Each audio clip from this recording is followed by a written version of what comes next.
have to worry about predators like our ancestors did. No saber-toothed tigers stalking from the brush. No dire wolves circling the camp.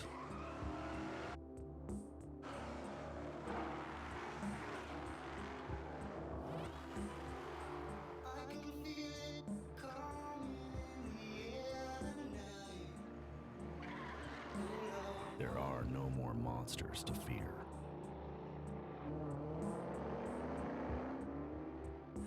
And so, we have to build our own.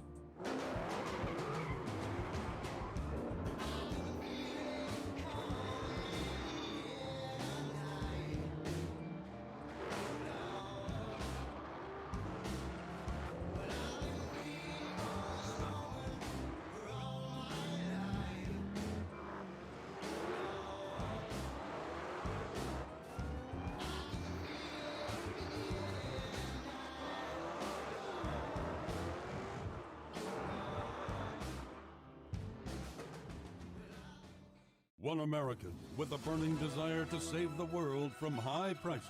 He is the stuntman that saved the world. A man that brought the world together because of his love for Honda.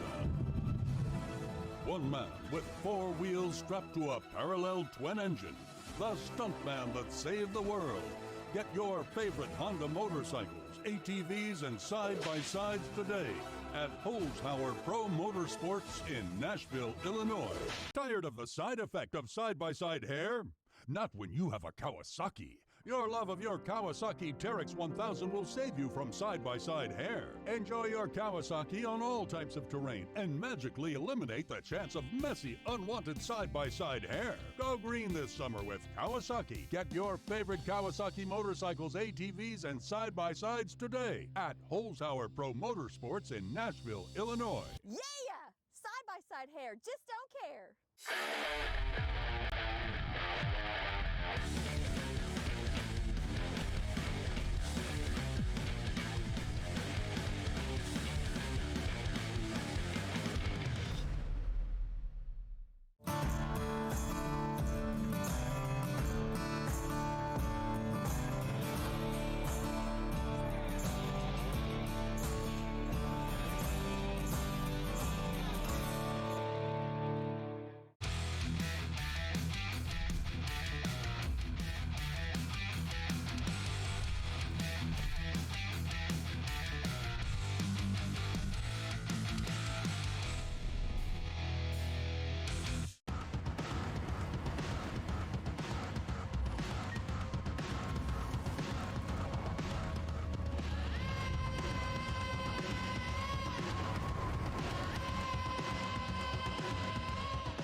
One American with a burning desire to save the world from high prices.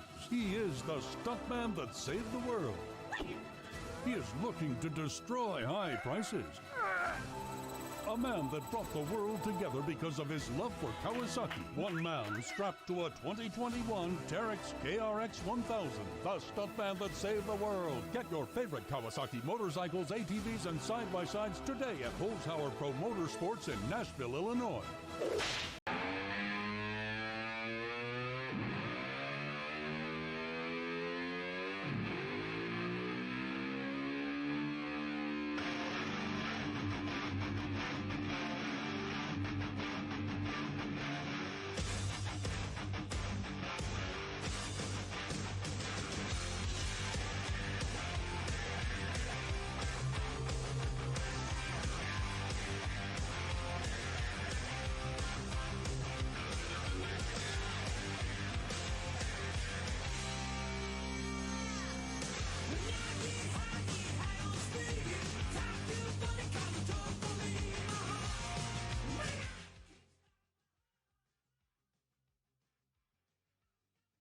Access the largest motorsports inventory in America. We're authorized dealers for Can-Am, Honda, Kawasaki, Yamaha, Sea-Doo, and more. Get the best deals these brands have to offer. Browse through our inventory to find exactly what you're looking for. If you really want to find out what you're made of, you can forget the personality tests and social media quizzes. Because the only way you're ever going to know is by heading into the big, wild, raging, so damn beautiful it hurts world and finding out for yourself. Were you born to follow a path, or were you born free? These are the things we thought about when we made the new Grand Cherokee. Made for what you're made of. Harley-Davidson builds bikes that are meant to ride. There are vehicles your parents would recommend you drive. Then there are the motorcycles your crazy uncle who gave you fireworks for your birthday Arena tells is a you to zero-gravity virtual reality sport that requires teamwork, skill, and communication to succeed. The arena features a spawn area where the game begins. Players enter the arena through a launch tube that has a catapult ring inside to increase speed as they enter. The teams race to be the first team to get to the disc in the center, which is also called the joust. Players enter the arena full of geometric shapes that can be used strategically during a match. The three basic player positions are striker, midfielder, and goalie. Each player's Echo unit is equipped with a thruster on each wrist, a booster on the back, and brakes to slow players down from the high speeds. Re-grabbing or stacking is a common technique used in-game. This is demonstrated when players use each other repeatedly in a slingshot motion to increase their speed. Another useful skill is stunning. This allows the players to temporarily disable the opponent's movement. Stunning can be countered by using the blocking skill, which causes the stunner to be stunned as the offensive team progresses through the arena with the disc. The defending team protects their bubble, which serves as a 3-point line around the goal. When players enter the bubble, each goal accounts for just 2 points. When a team scores, the disc spawns on the opposing team's end of the arena to give them the joust advantage.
Yep, good here.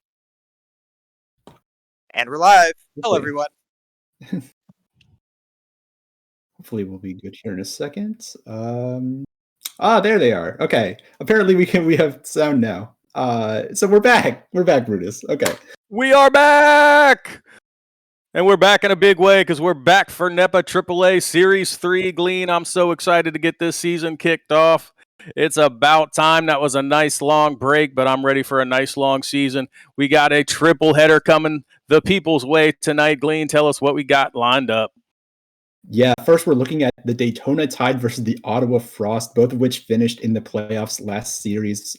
So that should be a great matchup here between some rosters that are looking very strong with a lot of returning players. Second up, we'll have the Charlotte Smoke versus the Baton Rouge Constellations. Again, a lot of returning players, some very strong teams. In fact, Baton Rouge finishing in that finalist spot last series. So expect a very strong team there and a very interesting game. And then finally, finishing up with the Scranton Royals versus St. Charles Lions for our third match with a lot of new faces that are going to be appearing here in the AAA scene. And quite honestly, a lot of new faces appearing throughout the duration of tonight. Yeah, and as we get to re-know these teams, there have been a lot of off-season roster moves. Some teams electing to stay intact because they had good chemistry and great success. Some teams looking to shake things up, come out with new lineups. So it's going to be interesting to see as we reintroduce these teams coming into Series 3. A great lineup for tonight. And again, just happy to be back with more NEPA AAA action here. Daytona Tide coming out the gate in the opening match. What do we expect to see out of Daytona, Glean?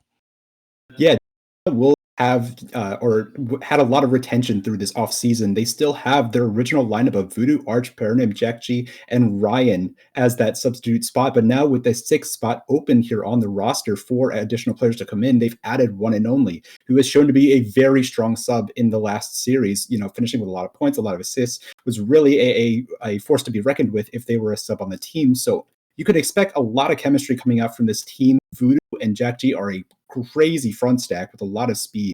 And the way that they play, Voodoo, Jack G, Paranym, this offensive core of 3 players, the way they play in that triangle is so fantastic to watch. Expect a lot of high-powered offense coming out from here, but of course, no slouches on the defensive end either. Yeah, for sure. And you do bring up an change for this season, and that is the pro rosters are now 4 rostered pro players joined by their AAA equivalents, which now have 6 members. So they've got 6 to get 4 in the arena. They can use a real-time sub, but you will see 6 players listed and expecting at least 5 to be involved in any given match with a starting 4 for each lineup. So with that, let's take a look over at the Ottawa Frost and what we're going to see there. Yeah, we have Unsound Igneal, who others might know as formerly Soma, I believe. Super Buddy, Impulse, and J Good here on the roster. Unsound, Igneal, and Super Buddy all returning from that Series 2. Unfortunately, Chocolate not present here on the roster, but the addition here of Impulse. Impulse played only one game last year, and that was for last series, and that one game was with the Ottawa Frost. However, that game was a massive blowout in the Frost's favor, and Impulse put on a great show of 22 points, 11 assists, and 2 saves in one of the biggest blowouts. So really impressive in that one game, and looking to definitely make an impact here. And Jay Good, again, another variable that we throw into the mix. We're not quite sure because we haven't seen yet. So this roster, again, looking pretty strong. A lot of returning players, maybe a bit of new chemistry going on, but very interesting to see if they'll keep as one of those top teams in this AAA series. And I'm sure they are looking to do exactly that. It'll be a tough matchup coming right out of the gate, though, against these Daytona Tide. We do expect the teams to be readying up and getting underway, so we're just waiting on the spark link, and we will get into the action. With that being said, the spark link has just arrived. We are getting ready to enter the arena in about as fast as the Oculus can launch, so we're going to get right into this match. Yeah, you speak it into existence here. I mean, hopefully we'll be jumping right into it, but some additional things that we can look into here is the fact that both these teams, like we mentioned before, made it into the playoffs.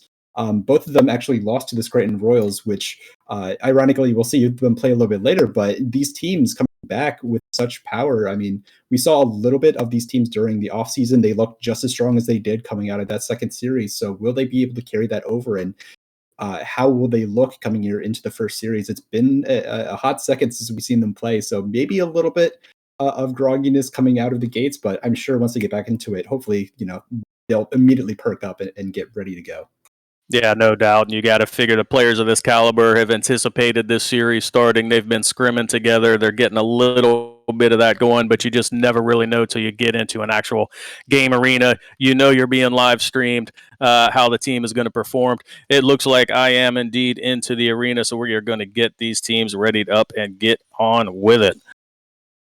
Yeah, absolutely. And before we forget here, make sure that we go over the rules very quickly here. We might not have time to display everything, but we got to go over exactly how these games run. So we have 8-minute quarters here in the NEPA format with a 5-minute halftime between. There is a 1-minute timeout per team per half, with that 5th player allowed in the spawn area. However, we play in a 4v4 format. They are not allowed to come into that arena. Overtime is golden goal. And of course, there's no toxic or discriminatory behavior allowed. And I do stand corrected. There is a 2 minutes timeout per team per match, a new addition to the series that allows for a lot more flexibility coming into this series 3. It does, and it'll be interesting to see how the captains elect to utilize those timeouts. We've seen both great usage to just break play when you find yourselves on a slide, but it's also a chance if you want to adjust an offense or make a sub to kind of slow things down and reset from an offensive perspective as well. So it'll be interesting to see how the teams use that. We certainly saw in Series 2 that teams kind of got more proficient with that timeout usage as things went along. We'll see if they carry those lessons learned over from last series and how they implement them with that additional timeout per match available to the teams to see how that plays out. Yeah, and one of the things I'd love to see from a lot of teams, especially during those exhibition matches that if you guys tuned into earlier in 2022, there were a lot of really interesting plays that started coming out. The one that comes to mind for me immediately was Junction City when they had kind of this lower end rollout on the offensive end, and that threw in a lot of disruption, and they took that after a timeout. So there's a lot of creativity going on in the arena right now with these new plays, these new styles coming out. And of course, like what was just mentioned, those timeouts afford a lot of those opportunities to come through. And yeah, it could provide for some very interesting strategy moving forward here in the NEPA format. Yes, indeed. We know strategy is such a big part of this game. So who can learn to use that the best and the quickest going into this series may go a long way in getting off to a hot start, which we know both of these teams are looking to do. So looks like we have got players in the arena waiting for that ready up call to go. Before I forget, though, while we have a minute to talk about it, make sure everybody is tracking that the 2023 NEPA Charity Cup is announced. It turns out that even Busch Stadium wasn't big enough to host the NEPA Charity Cup another time, so we are moving to an even bigger spot in St. Louis Union Station. It is going to be amazing. You do not want to miss out. So get over to NEPAvrp.com and check it out. Get your tickets now. Get your team signed up if you want to play while you're there, but come out and be a part of the NEPA Charity Cup benefiting Crush and Heal. Yeah, it's going to be a great event. Just watching all the players gathered there, watching them play in real time is always very fascinating as well, because just watching the activity and kind of the hype that surrounds the players when they're in that match, it's something to behold, and certainly will be a very exciting thing. And, hope everybody can be there. Hope you can make it out to St. Louis.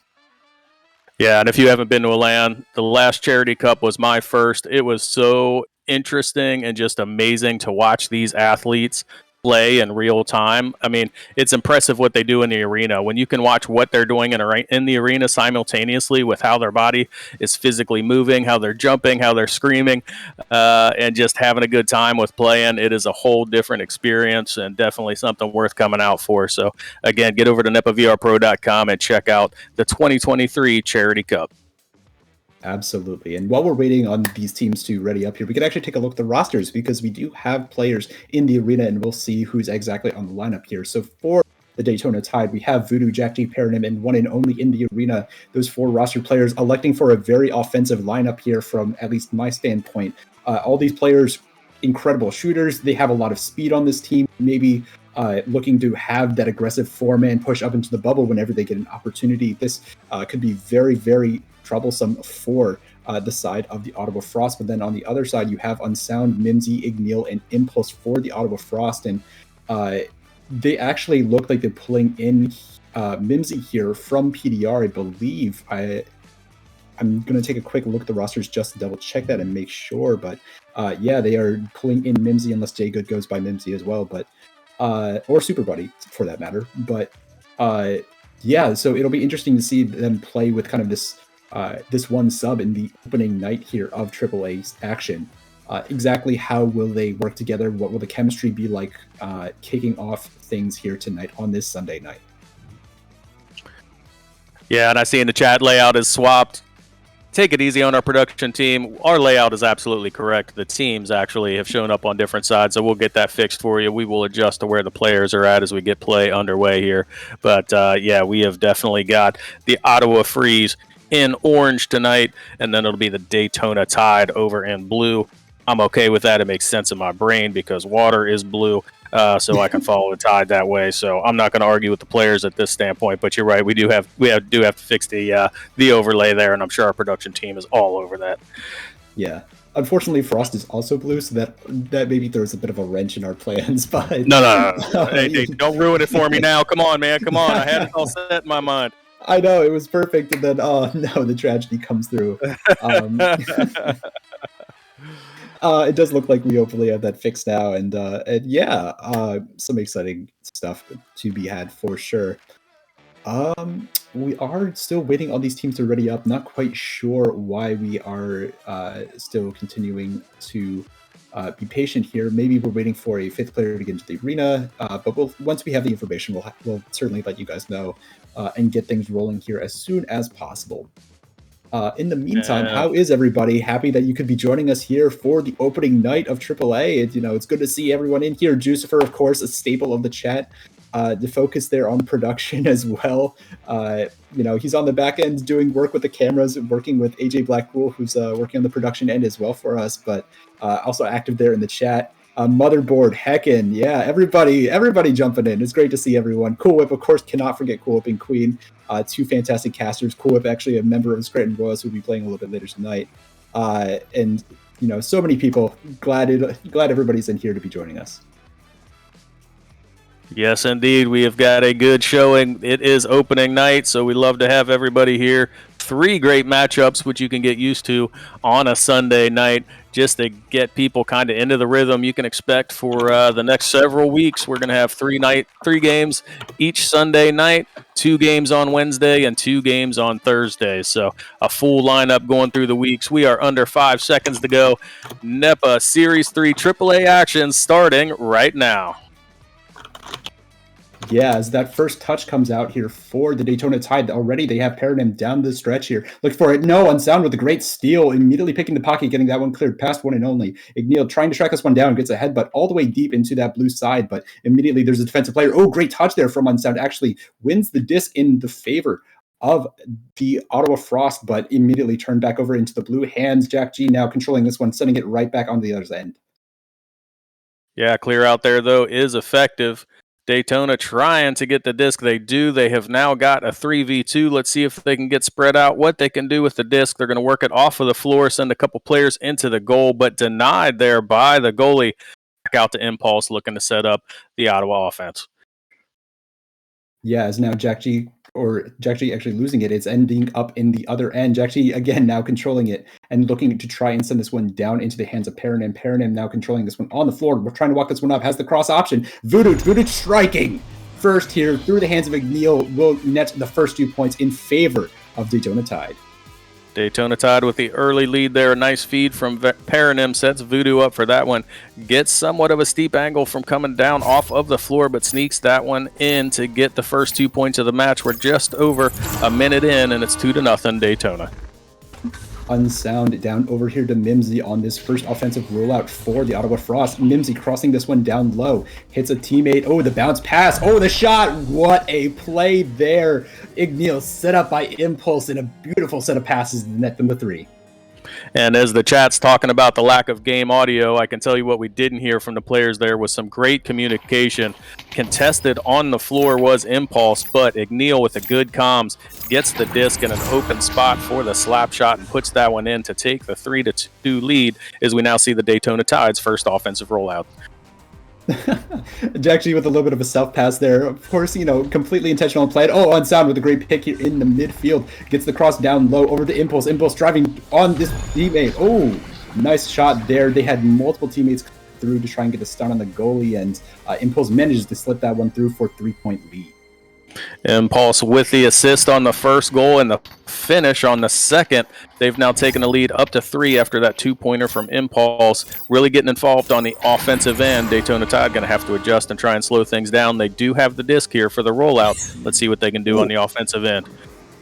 Impulse making an impact here. Great steal there. Now looking to try and turn this one around. Good stun here from one and only. I think that they are turning this right back. Paranim now controlling this. Looking at a long 3-point shot, but it will be off of Pac-Man Geo. So now this one bouncing into Impulse's hands. Great slap there. We'll try and clear it out. It will end up just touching the tunnel and bouncing into Igneal's hands. Now up here to Mimsy. Mimsy controlling this one on the floor, looking at potentially a reset pass here. No, continuing to juke around. Finds the pass up top. Can't quite find Impulse's hands, though, and Jack G will try and get that one collected. It's a scramble for the disc right now, as now tap over to Unsound is good. Oh, great pass. Actually, I think that might have been a shot, but Igneal gets the hands on it, then gets the shot through for the 2.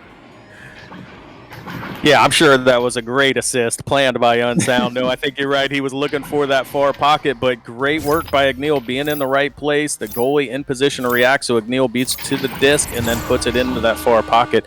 Stretches this out to a 5-point lead now as we come up on the midpoint of the first quarter.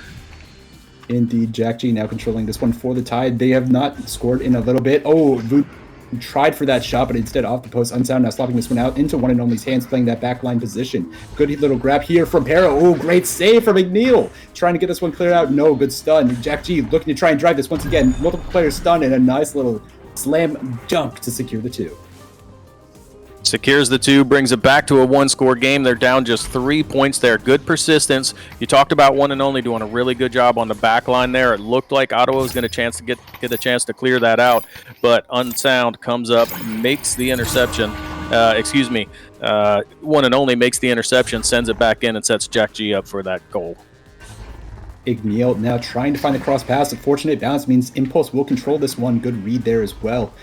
Trying to get another cross pass over the bounce pass. It does end up in Igneal's hands, so trying to go forward once again. Unsound now. Unsound over to Mimsy. Mimsy driving back to Unsound. Great 2-man play. Another 2, and this Ottawa Frost team is certainly on fire right now. Yeah, they are. They've really found something. Took a couple of minutes to get their first goal, but they've been really consistent with the scoring since. Early on, we saw Impulse doing a lot. Now it's Unsound getting a little bit more active on the offensive end as well. They've stretched this lead back out to 5 with 3 minutes to go in the first. Nice little tunnel pass here over to Jack G. Jack now trying to walk this one back towards the tunnel. We'll try and get to those blocks to juke out the defender. Great pass up here to Voodoo. With a 2-on-2 opportunity, trying to find Pero. Oh, just a little bit high on the cut pass. Now a drive here, perhaps no, instead of stun and the clear out here by Unsound. The disc just going to float loose towards that trap area, eventually corralled here by Jack G to again reset the play. Oh, Reset, trying to get it up to the ceiling. Voodoo's going to get a hand on it, but cannot get it past the goalie. Nice save there by Igneal, who has the long clear out. It's now a stack race to see who can get back to the blue bubble first. Yeah, Jack G now corralling this one and going to send it over to Paranim. They've had great disc control throughout the duration of this game so far, but that turnover means that Unsound will track this one. Great shot from 32 meters out. The 3-pointer gives them the 8-point buffer.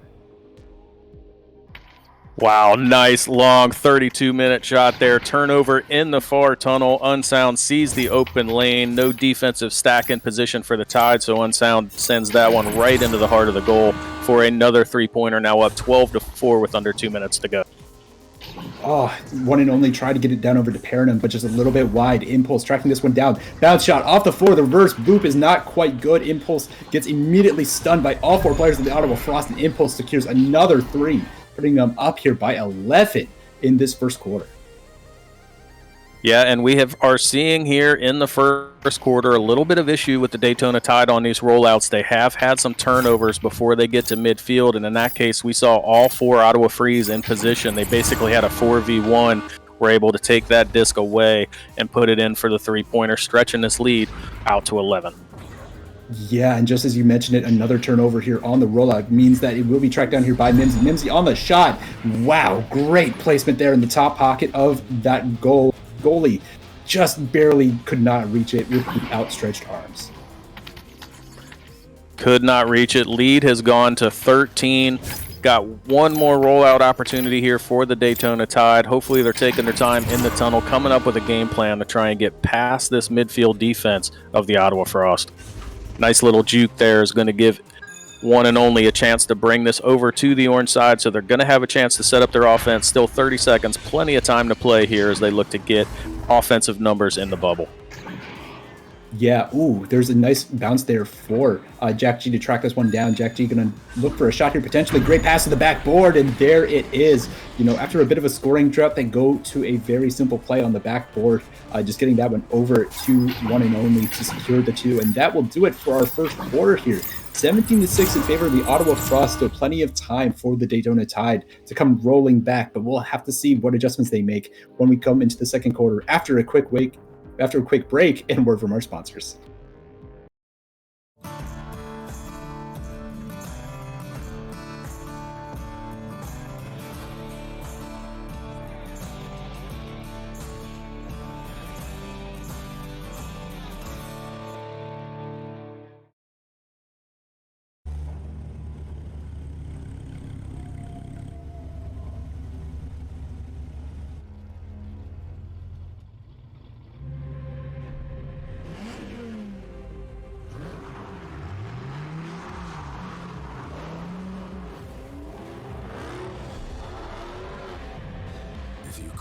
us.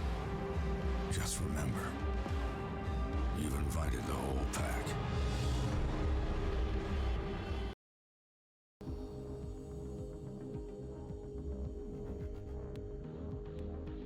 And welcome back, everyone, here to the second quarter action. I mean, what an intense first scoring quarter there for the side of the Ottawa Frost, really getting out to a dynamic lead with 17-6. And it has been very interesting so far to see how things are going. I think the rule might have been off here because it looks like the score is reset, but it was 17-6 at the end of that first quarter. So we'll keep track of the totals as we're going along here.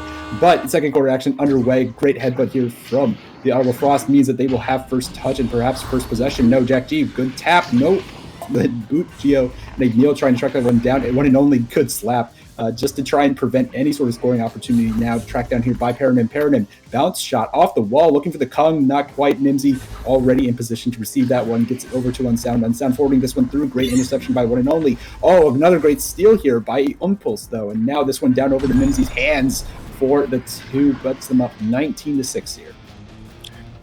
19-6. First 2 points off board are going to the Ottawa Freeze. We didn't get much of a chance to talk about the first quarter. Mimsy's only going to further prove the point that I'm about to make, which is the Ottawa Freeze are doing a great job of spreading the disc around. At the end of one, there were 5 points for Unsound, 5 for Igneel, 5 for Impulse, and 2 for Mimsy. Mimsy with that 2-pointer now has 4. So they are really spreading the disc around. They're doing a good job of getting different players in position to score. Right now, I think they have the Daytona Tide defense a bit on their heels. It looks like we have got a quick timeout here. Let's see if they're going to reset the score. And it looks like they are. They're resetting the rules here. So we'll get this back into the second quarter. But again, Ottawa Freeze doing a real nice job getting the entire team involved, both on the offensive and the defensive end. Igneel and Unsound playing some great defense close to the goal, but everybody on the offense getting involved. Daytona Tide a little bit slow out of the gate. When they had to have it at the end of the first quarter, the one and only did a great job. Quarterback the disc, made a nice juke to get over to the orange side of the arena, and then actually finished with a 2-pointer so that they ended up with the last score of the first quarter to bring this back to 17-6 is where we ended it at the end of one. Yeah, definitely. And it has been really difficult here. I mean, we mentioned before for the Tide that they've had a lot of trouble on those rollouts, but they've also felt like they've been able to get the disc cleared, but they just don't have the speed required to track the disc down.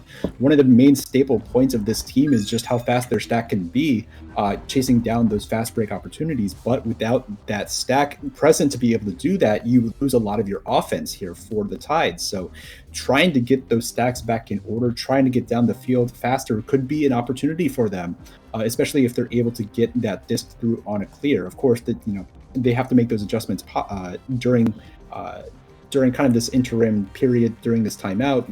They're discussing that as we're getting the rules set up here, but that is one of the big points that I'm looking for here for the Tide. Yeah, they're going to have to get something figured out so that they can get the disc out of that quarterback's hand before the Ottawa Frost have a chance to bring numbers and put pressure on that so they can get some kind of a clean break. You're absolutely right. They have the speed. We've seen their stacks.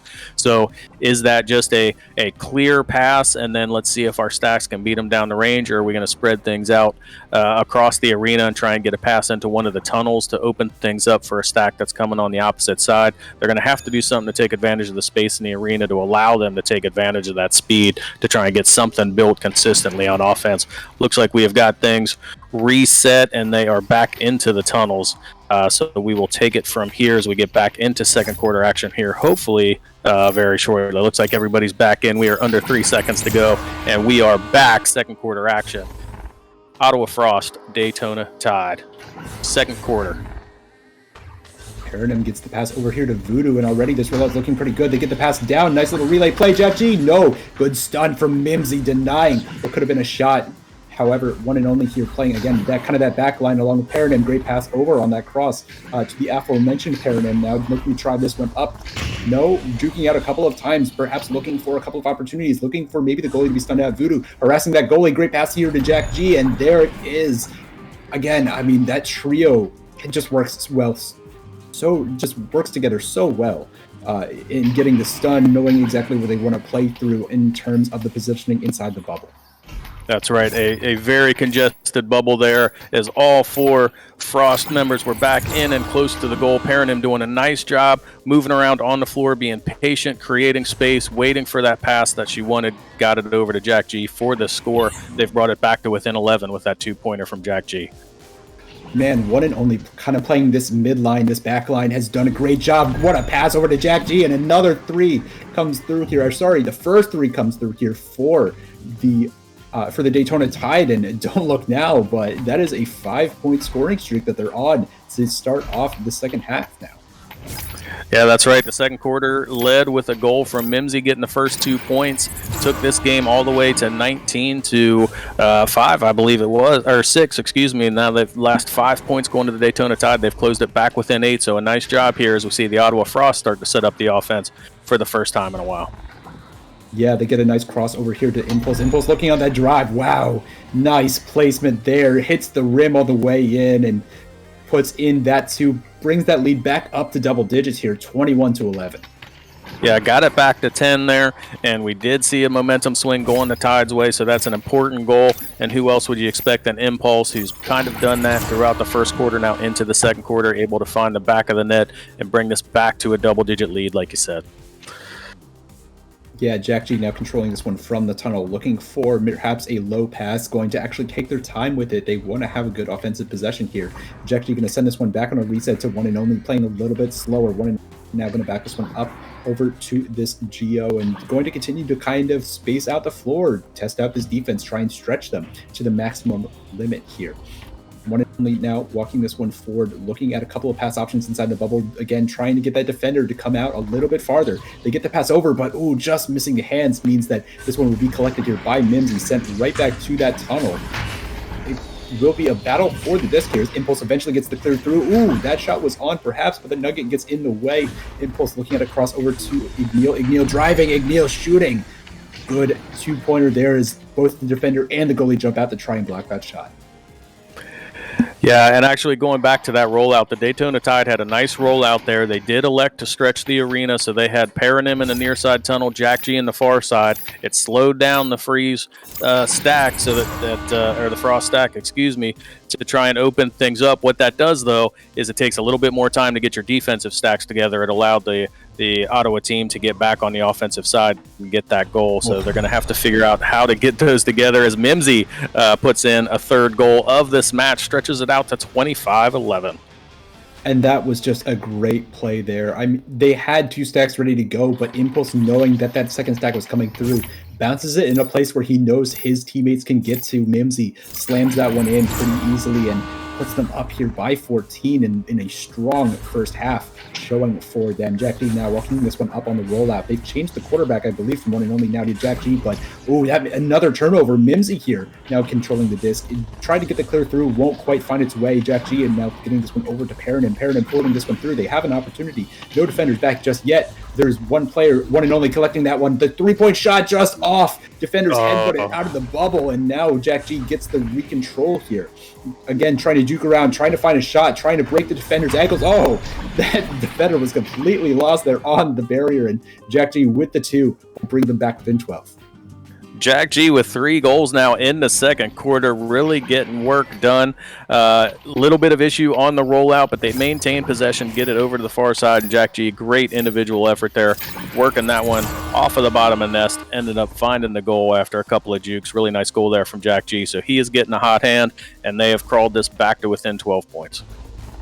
Yeah, and one of the staple points of the Daytona Tide is a nice little stun comes through from that stack. One of the staple points of the Tide was Jack G was a big part of their offense, a big part of their shooting and scoring. Just we say that, the shot just off on the 3-pointer. And not insecure there from Jack as they were looking for another shot here potentially. Another one comes through though. One and only, great pick there as they were trying to get the clear through. One and only says, "Give me that," and gets them back within 9. Yeah, and there that Daytona Tide spacing really pays off on the defensive end. One and only in perfect position to intercept that clear and puts it back, makes it count, brings it back to within single digits. 25-16 lead now for Ottawa as they have their rollout going down the far side tunnel. Impulse. There's no defenders back. The shot comes through. Mimsy. Man, has this sub stepped up. Mimsy, I feel like I've just said their name constantly throughout the duration of this game as they have made put their fingerprints all over in so many different spots.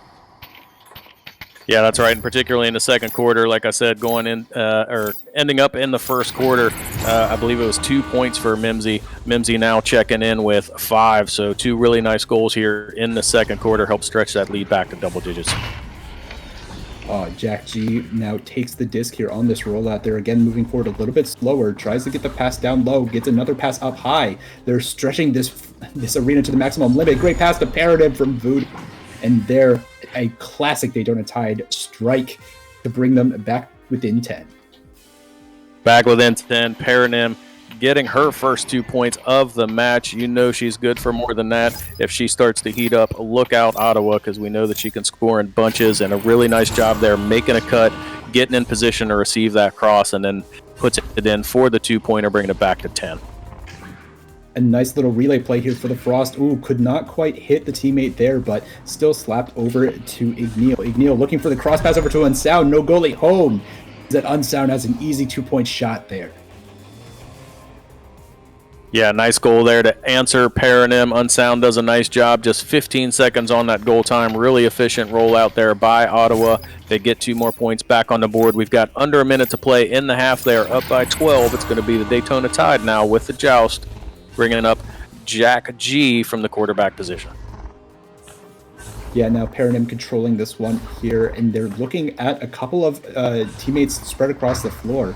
Over to Jack G now. Jack trying to drive the bubble once again, immediately stunned here by Mimsy, though. Mimsy now going to clear this one out over to the opposite side. This one will bounce loose. Impulse looking at a 3-point shot. What a twist to try and get that one through, but just misses the goal and now tracked down by one and only. Sorry, no, not quite yet by any teammates, but Jack G will get this one over into the orange side of the arena now. Multiple players scrambling for the disc. It will be Impulse there, if only for a moment, as Jack G now takes this one and is walking forward. Paradigm on the cross here, potentially looking for the shot. Backboard, no, great save by Inside. Oh, a couple of exchanges of hands here as the stunts come through. The disc slips out, and this one gets cleared right back out to end our second quarter. 30-18, still in favor of the Ottawa Frost.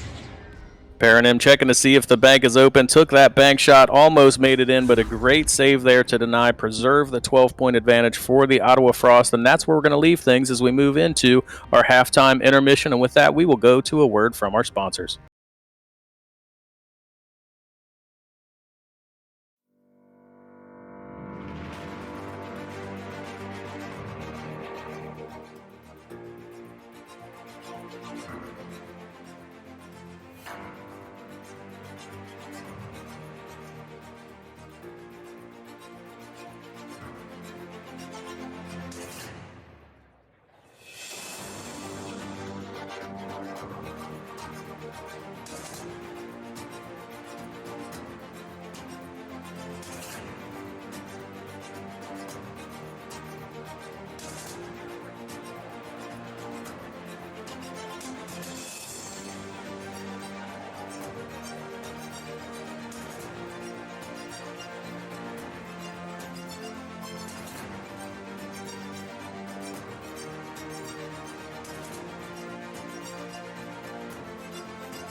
Seconds. This one is loose in the destroyer zone. Collected by Saluna. Stunned out. Picked up by Game. Stunned out. Zenith with it. This is it. Try to clear it. Cleared out. 20 seconds. Game gets it back here. Game turning it around. Sends this one in off of the floor. Gets it to Rosie Hope. Rosie has seen it. Otherwise, it's a great for first time. Sending this one in. Stun now. No, what a shield there from I mean, we spent enough time. You put enough hours, like, getting used to it all and going through it all, so What's the clock? That's it. happy it worked out in our favor. The Orlando Cyclones come back 33-32. Are you kidding me? What? Roger. Get back to it. See you guys on the flip side. You know, for No, the Thanks, continue man. this See if you have any issues. What was that? No, not anymore. No. Look at that. No. Put me on camera. Put Look me at on that. camera. That was unbelievable. I cannot believe what just happened. I cannot believe what just happened. On that read.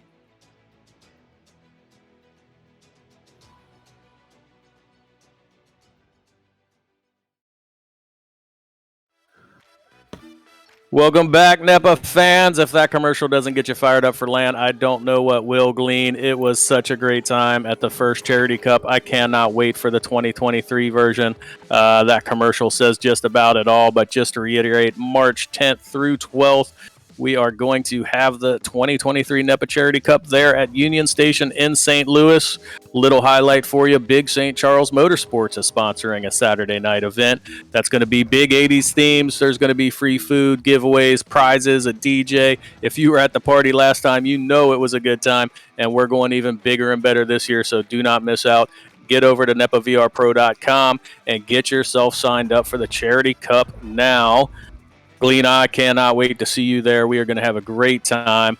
We're having a great time already tonight, though. It is good to be back in the swing of things with you. What did you see in the first half, my friend? Yeah, I saw much of the same as you, and although the stats don't necessarily say it on there because we did have that one rules reset, it looked pretty much like there's holistic scoring across the board for the entire Ottawa Frost team. Everyone's getting their hands in these plays. There's a lot of assists going around. Everyone has basically the same number of points, if I remember correctly. I think it's like 7, 7, 7, 9. I don't remember the order in which who has what, but no, I think it's all sevens by my count, actually. So is it all something like everybody but Mimsy had 5 points in the first, and Mimsy had 2.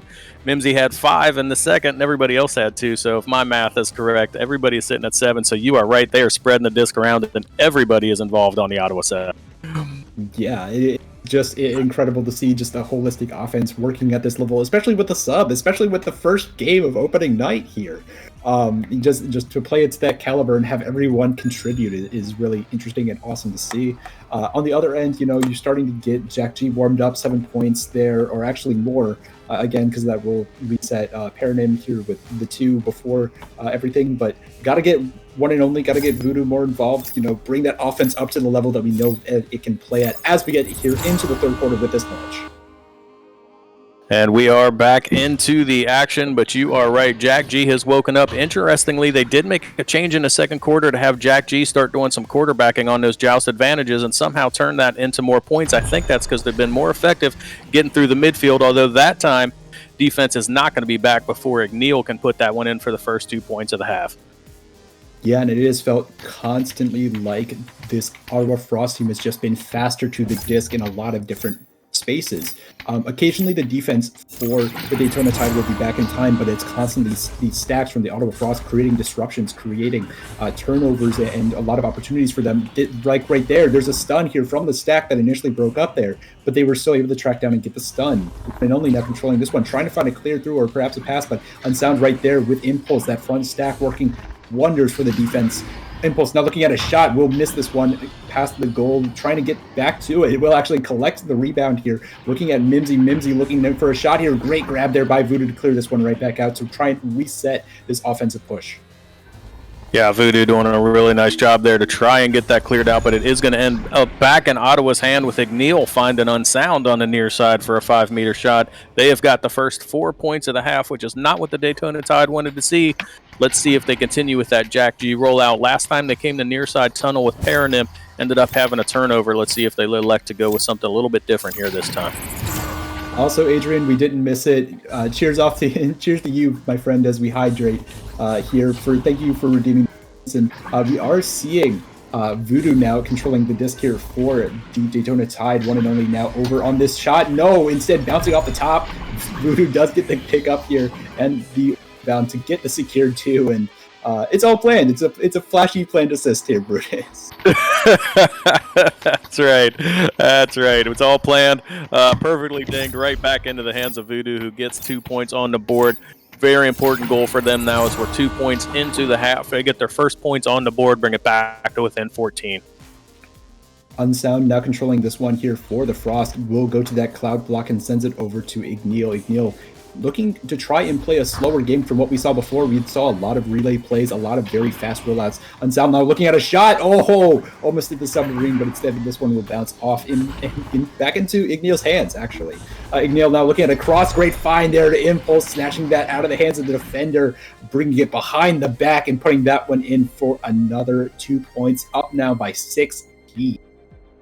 Nothing wrong with adding a little bit of style to a goal. That's exactly what Impulse did there. So Ottawa able to quickly answer that shot from Voodoo, stretching this back out to 16. Still 5 minutes to go in the third. Plenty of time, but Daytona Tide's going to have to find some offensive consistency.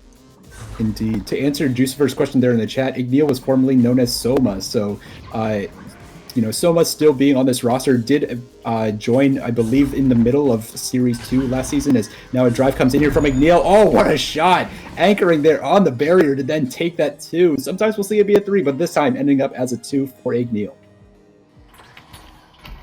Yeah, and again, the points not coming at much difficulty for Ottawa right now. They're doing some really nice things on the offensive end. You sense that the Daytona Tide are having some frustrations getting through the midfield on these joust advantages, and it's slowing down their defensive stacks a little bit. That time they take advantage with another 2-pointer, stretching this lead out to 18. Although Voodoo back with a quick answer on the long 3-pointer, bringing it back to 15. And again, it's just astounding sometimes to see the placement from these players. Voodoo had to shoot that one low or high just to make sure that the defensive stack could not get back. The goalies could not recover that disc in time based on where they were stacking to. So just great positioning, make sure that that 3 slips through. And nice little duck here from Mimsy. Will try and get the disc to a teammate, but instead Jack G will turn this one around here for the Daytona Tide. Has a teammate already down there, one and only open 3. Not quite, as the defensive stack does recover, and there is the goalies in place to recover that one. Impulse now controlling this one, looking at perhaps another long shot. Long 3. Oh, just instead off the barrier. Impulse getting the rebound. Impulse looking for another shot. Again, off the barrier. Trying to track this one down. Will be pairing him instead. And Daytona trying to turn this one around. Ooh, Neil, great interception there. Basically right into their hands. Impulse now trying to get to this disc. Paranim gets stunned. Unsound gets stunned. One and only gets stunned. Everyone's getting stunned out here on the floor of the arena as they were desperately fighting for the disc. Unsound with a shot. No. Across. No. One and only. Now trying to get this one all the way out. Can't quite. Will just bounce off the tunnel instead. And again, we are finding ourselves in this blue side of the arena. Jack G eventually gets this one cleared out, but again, Igneel there on the back line, controlling this disc over to Unsound, over to Impulse, another offensive push, another ding off the goal, and another slap out. Impulse just battling the arena right now. Barrier twice denied. That time dinging off of the frame. I'm with you, Impulse. I don't know why all these barriers in the way. This game would be a lot easier without it. Unsound finally finds a clean shot lane for the Ottawa Frost. Puts that in for another 2-pointers. They've now got 40 in the match if you're paying attention, Jucifer. Yeah, and for those who are maybe uninitiated to the statistic or do not remember the statistic or just need a little refresher, the Jucifer statistic, the 40, is whoever gets the 40 usually wins the game, and that has proved true for many, many different games, and Mimsy slamming that one home on the slam dunk is showing a good showing basically that might still happen here with about 2 minutes left to go in this third quarter. Yeah, and you pointed out earlier, Mimsy just having a great match here coming in. As far as we know, a sub, unless that's a recent roster change. This is the first time we're seeing these rosters this season, but Mimsy doing a really nice job for this team. I believe up to 9 points now for this team. Really nice showing in a sub role. Absolutely. Ooh, one and only had a shot there. Couldn't quite find it. Oh, Paradigm gets the nice rebound and the cleanup on the shot there for 2. And Brutus, one thing we haven't mentioned is not all these rosters are completely filled out. I believe Jucifer was the one that mentioned that Ottawa still has an open spot. Yes, that's true. They still, unless the rosters changed without us knowing very recently, almost as of yesterday, Ottawa still has an open slot here. So Mimsy putting on a good performance and showing, hey, maybe I could be rostered for your team here. We played well together. You shake hands is a nice little steal there from Impulse after getting stunned, turns the disc right back around. That's right. This could be a real-time tryout that we're seeing. You never know. These teams still continuing to build their rosters under that new format, so essentially 6 AAA players, all available as subs for their pro team, but 6 rostered players for these AAA squads. So some of these teams are still playing with 5, looking to see who they're going to pick up as that 6th. And if this is Mimsy's tryouts, it has been impressive so far. Yeah, Paranim now getting this one clear. Of course, we cannot count the Tide out as they have a shot here. Oh, on sound, just in time to get that save. Deny the 3 and clear this one right back out. That might have been a shot on line. This one instead going to be a corner 3 from McNeil through the mail slot and puts them up here by 20, the largest lead of tonight. Largest lead of the night comes on that 3-pointer. McNeil does intercept that one, but still gets the 3 points out of it. So maybe denied the long shot, but still long enough to get 3 points. 20 points now. Going to have just about 10 seconds to play as the Daytona Tide roll out here. Let's see if they can get a quick one here before the 4th quarter. Voodoo deciding to back this one up. Maybe just trying to look for that last second shot. They don't have much time. Paradin, no! Someone got a hand ahead, something on it, and denied that one from Paranim as we end the 3rd quarter 45-25 in favor of the Ottawa Frost with 8 more minutes of action coming after a short break and word from our sponsors.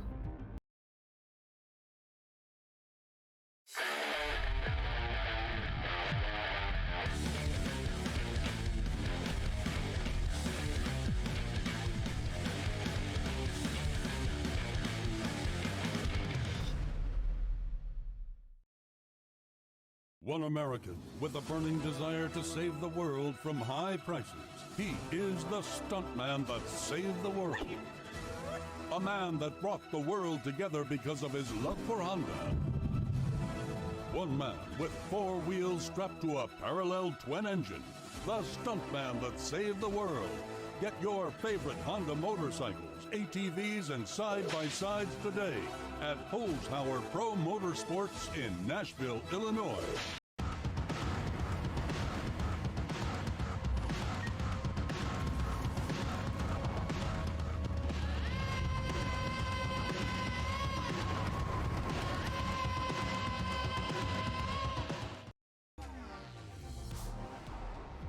And welcome back, everyone. 3rd quarter action underway in just a second in what has been a very, very impressive performance here by the Ottawa Frost in opening night here on Sunday. The stats don't lie. It has been a very team-oriented game here for the Ottawa Frost. Just look how many assists they have. I mean, talking about 12 assists as the stacks come through and one and only gets one cleared down into Paranim's hands for perhaps a first offensive push. Paranim now trying for the shot. There's a staple Paro shot right there. 18 meters a second, 7 meters out. The 2 is secured with that very iconic throw. The Paranim flick, if you haven't seen that live, just one more reason to show up to land because it is impressive to watch, and we know that she can get points on the board. That's exactly what Daytona Tide needed to kick off this 4th quarter. They get a goal in the first 30 seconds of play.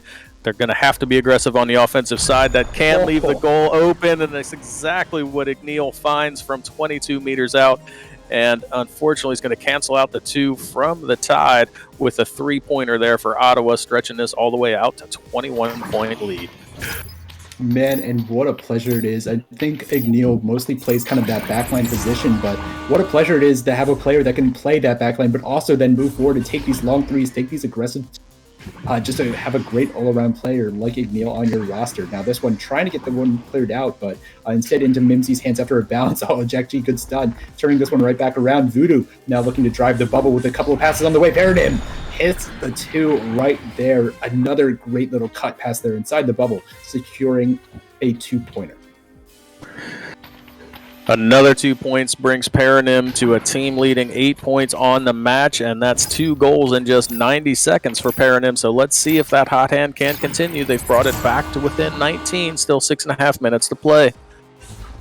Unsound controlling this one, sends it down to Impulse. Impulse now looking to send this one in deep. Oh, the defensive stack there. Manages to secure that one and gets this one over onto the opposite side. They have the stacks ready to go. Voodoo slamming that one home. Another inside shot here, 4-2, and that's exactly what they've been missing, those fast break opportunities where they can force that turnover with their quick stacks and then immediately capitalize.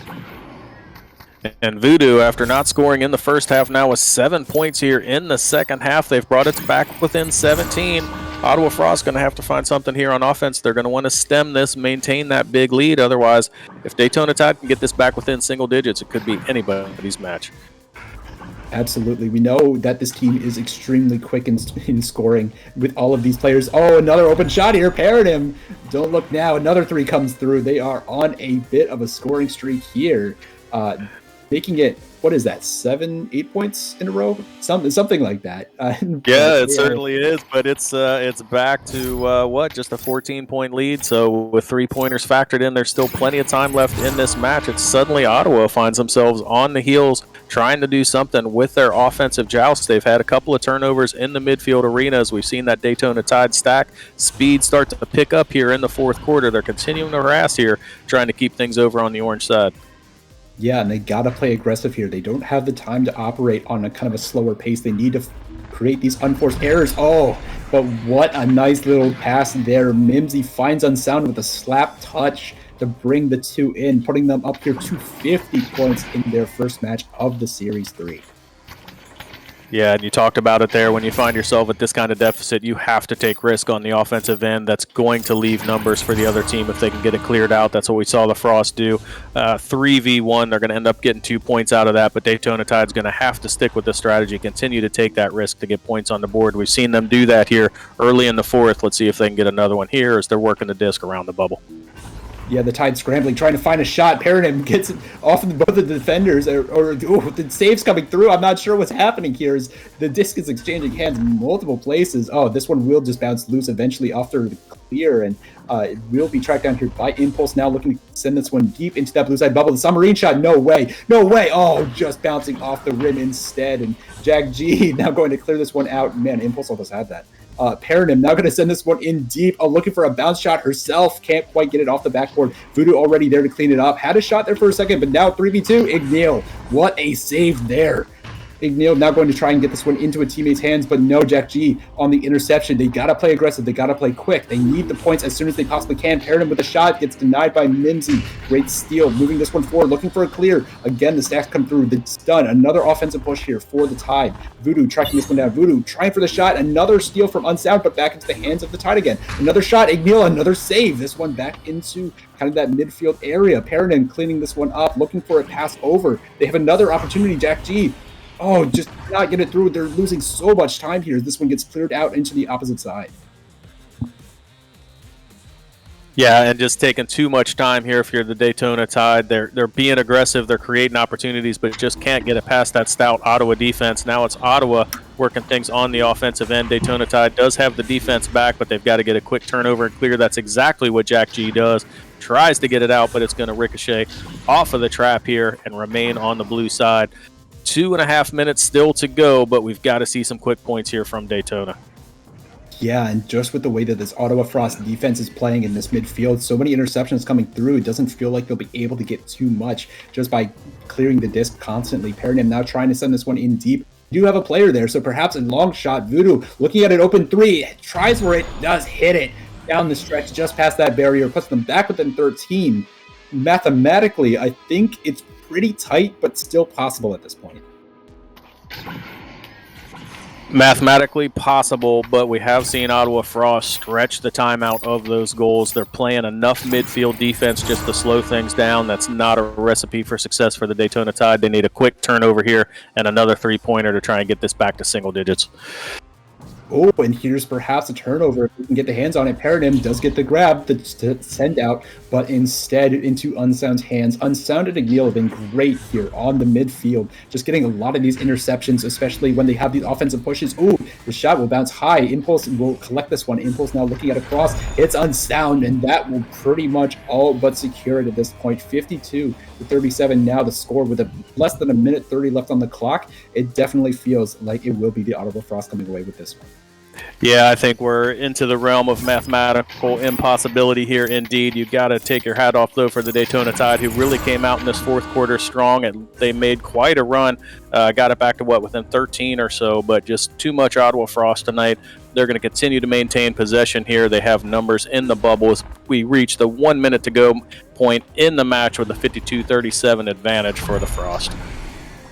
Yeah, and now you can definitely see that the Frost are feeling it. Impulse tried for a little bit of a flashy shot there, gets denied. Eventually, Igneal does put it in here for the 2, and with 45 seconds left to go, they are celebrating already and looking to come away with a first win here on the board for them. A great way to start off their series.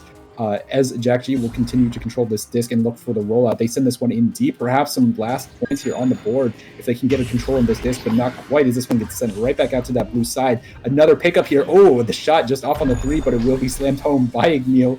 Taking out from Mimsy, I believe, as the stack was collected together. And a great start here if you are the Ottawa Frost, and certainly nothing to be ashamed of here if you're the Daytona Tide. They had a great showing and a lot of good things to build off here in this first game. Yeah, we saw it, especially in the first half of this fourth quarter, that the Daytona Tide are going to be a team to be reckoned with. But Ottawa just really coming out strong from the get-go. We saw in the first quarter how even the scoring was across this team. They're getting everybody involved and doing a nice job of playing team midfield defense and then turning that into points on the other end. So really nice effort here as the final buzzer is going to sound with the 56-37 final going the way of the Ottawa Frost. And before we get to talking kind of about this game as a whole, I do want to mention kind of the scrim rumors or the scrim discussion that's happening in the chat there. Arch, a member of the Tide, is saying that this Tide lineup beat a high level pro team in a scrim last week. So maybe things to come here. We could see a resurgence from this team just not happening here tonight, as maybe first game jitters, maybe something of that nature, but. Definitely, this team could definitely have a lot of potential moving forward in the rest of the season. Many weeks yet to go and many games yet to be played, and we shall see how that turns out. But for now, let us talk about how this game turned out and just how the teams played here. And we take a look at the stats here, Brutus. Yeah, taking a look at the stats, which I will point out to everybody, unfortunately dropped first quarter stats, so there's some numbers that need to be added for all of these players' totals. Stuff that's standing out to me, Mimsy actually had 9 points on the match. We talked about it coming in as a sub. That's a very, very solid effort there out of Mimsy, and I'm sure the Ottawa Frost team is going to be happy with that effort. Otherwise, taking a look at Unsound and Igneal, who were both very involved on both ends of the court. Igneal, you talked about it, just an all-around player. Does great things on the defensive side, gets involved on the offensive side. 16 points depicted, actually 5 points in the first quarter, so we can add that. 21 points overall on the match, but had a lot to do with that midfield defense that was so disruptive and so frustrating for the Daytona Tide from the onset of the match, and really getting things done in all facets of the game. Absolutely. Interceptions, steals, constantly being disruptive, constantly creating these opportunities for themselves to come back and to just get the disc down the field to get those points in. And cannot stress enough how much in Echo Arena stacks mean. Stacks are so important to this game. The speed element is so important, almost more important than disc control in some senses. And it just felt like the Ottawa Frost had control of the disc at so many points in time, and because of their speed. So because of that, they walk away with this game here, and we do have to come up with a player of the game here. It is tough because across the board, a fantastic overall performance by the Ottawa Frost, and so many players stood out in this one, right? I mean, just look at the scoreboard here, Brutus. How were we supposed to decide? 16 points from McNeil before we even had that little break come through. 5 assists, the 3 saves, but you're also looking at the likes of like Unsound, who had the 10 points, the 4 assists, etc. Man, oh man, it is a tough decision here for us. Yeah, Unsound, 15 points, also the captain of this team. And when you look at how equal the possession is across these players, when you look how equal the scoring is across these players, like really doing a good job of getting all of these players in position. I agree. Holtzhauer Auto and Motorsports player of the match is going to be a tough call tonight. Glean, I'll go out on the first limb. I'm going to go with Igneal. I know it's easy to go with the top points of the game, but that's not all that Igneal did. Igneal was getting involved on the assist side of the house, and really it's that midfield stack presence that was so disruptive to the Daytona Tide offensive rollouts when they came out with joust advantages, creating turnovers, not only getting himself into position to score, but getting teammates in position to score as well. I'm going to nominate Igneal as my vote for Holtzhauer Auto and Motorsports player of the match. Yeah, I think I'm going to join you there on that one. Igneel had a fantastic performance here tonight and certainly did an excellent job there. And I do want to give a quick, brief shout out to the likes of Mimsy for stepping in as that sub and having a great performance, as well as Impulse for some fantastic bounce passes, some real highlights there. And of course, Unsigned as the captain leading all of this. But it will be Igneel walking away as the Holzhauer Stuntman Award winner here today for this first match. And congratulations. Congratulations indeed. A great first match. We have got 2 more exciting matches coming your way. You do not want to go far. We are going to have the Charlotte Smoke taking on the Baton Rouge Constellations next. That disc is set to launch in 15 minutes. That's 6:45 Central Time. We'll be back with our next match. We're going to see if we can line up some player interviews, so do not close your stream. You do not want to go far. We have got more great coverage of tonight's opening night action of NEPA Pro Series 3 AAA.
Finished full. I did.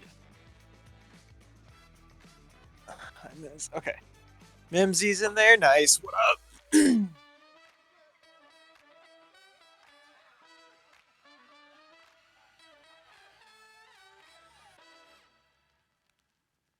We're not muted.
Welcome back to NEPA's continued coverage of opening night here of the AAA series. We are lucky enough to be joined by the winner of tonight's first match, the Ottawa Frost. We are joined by Unsound, Mimsy, and Igneal. Great match. Congratulations to you all. How does it feel, Unsound, getting a win in your first match out? Listen, man, it's a superior feeling to anything else in the world, honestly. Listen, all I'm saying is, we went in there, we played our hearts out, we did happy hops, and we won. It's great. You did, and you won in resounding fashion. It was quite the showing. Unsound, we aren't tracking Mimsy on the roster. Do you have Mimsy here as a sub? Was that a correct assumption during our broadcast? He's a substitution, but he ain't playing like that. He's playing like an all-star. That's the Mim. Certainly is. I'm tracking 9 points for Mims tonight. Mimsy, what do you think? Showing up, playing on this roster. Don't know if you've been scrimming with them in preparation. You sure looked like you fit right in with the squad. Yeah, they're really fun to play with, and I think we just kind of work together really well. I would certainly say so. That might even be an understatement. What wasn't understated was Igneal's game tonight. Igneal, I know you watch our live broadcast while you're playing, so you're well aware you won the Stuntman Trophy, the Holtzhauer Auto and Motorsports Player of the Match. I'm kidding. I may have just made you aware of that fact, but you certainly earned it tonight with 21 points and just doing a really good job with that midfield stack, getting the defense that seemed to frustrate the Daytona Tide all night tonight. Congrats to you. Talk to us about that strategy in the midfield and how you were able to turn that into 21 points.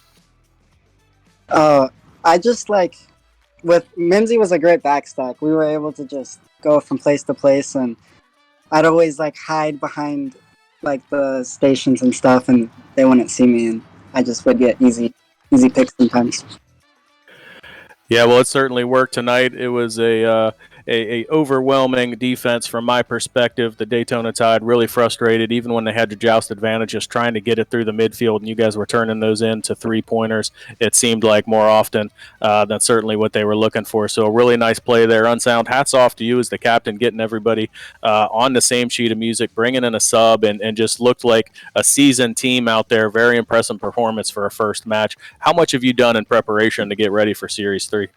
So much. We've been scrimming almost every day. Mimsy obviously was an exception because he had to come in.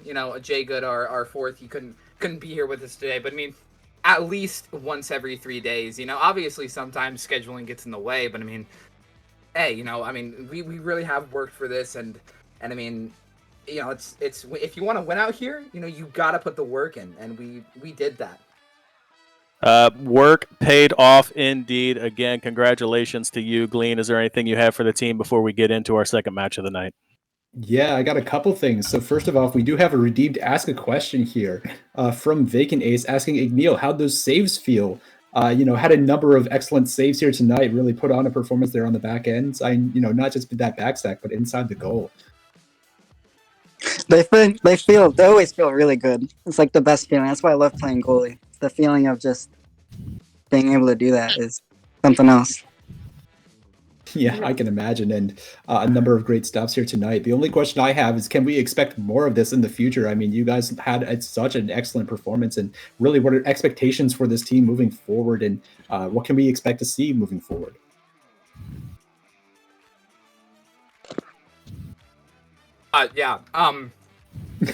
Bro, we ball, all right? We're not losers, okay? We're gonna come out here. We're gonna ball, all right? We're not in here to lose. We're going for the big chip, all right? Listen, that's just how I do things. I'm not a loser, Igneal's not a loser. Our boy Impulse ain't a loser.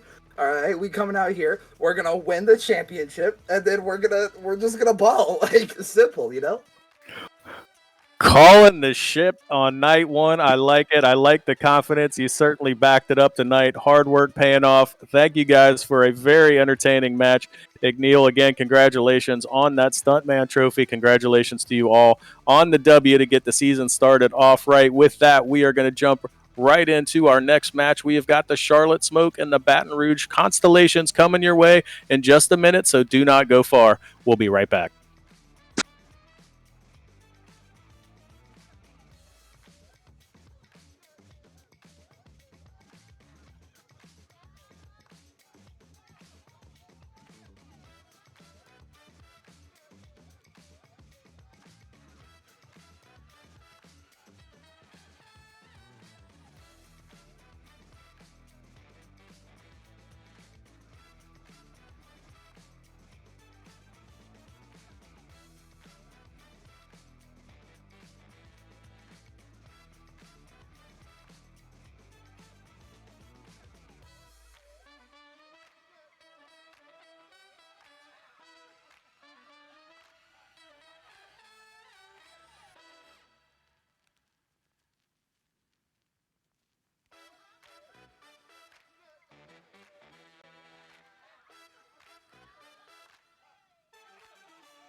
your need is speed, chrome, and custom paint, check out all of the new and pre-owned bikes at Greenmount Road Harley-Davidson in O'Fallon, Illinois. Don't let your uncle down.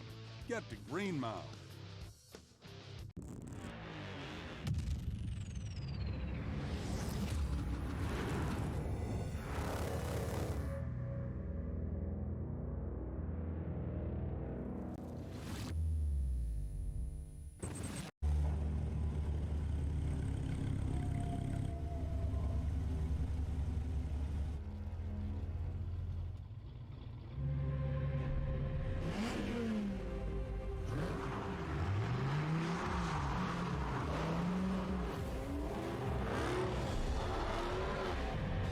If you call one of us, just remember, you've invited the whole pack.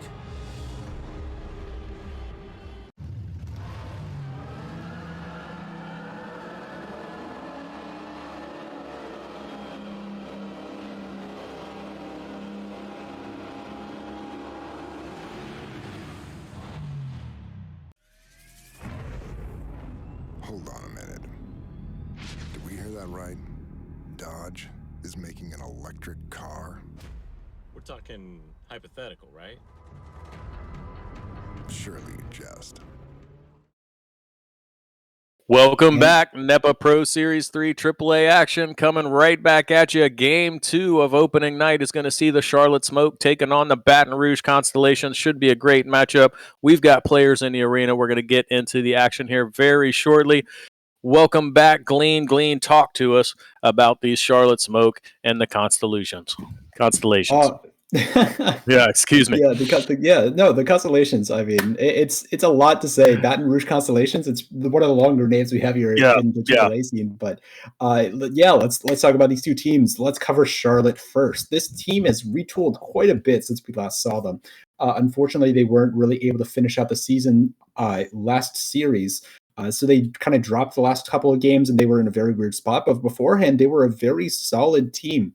Now on the roster, we see Noctum and Dark, who are both returning members from this roster from Series 2. However, they've now added James Epic Sauce, who I believe have not even played before here in the AAA scene before. Sizzle, who came over, I believe, or was a sub, at least for the Columbus Fire at one point.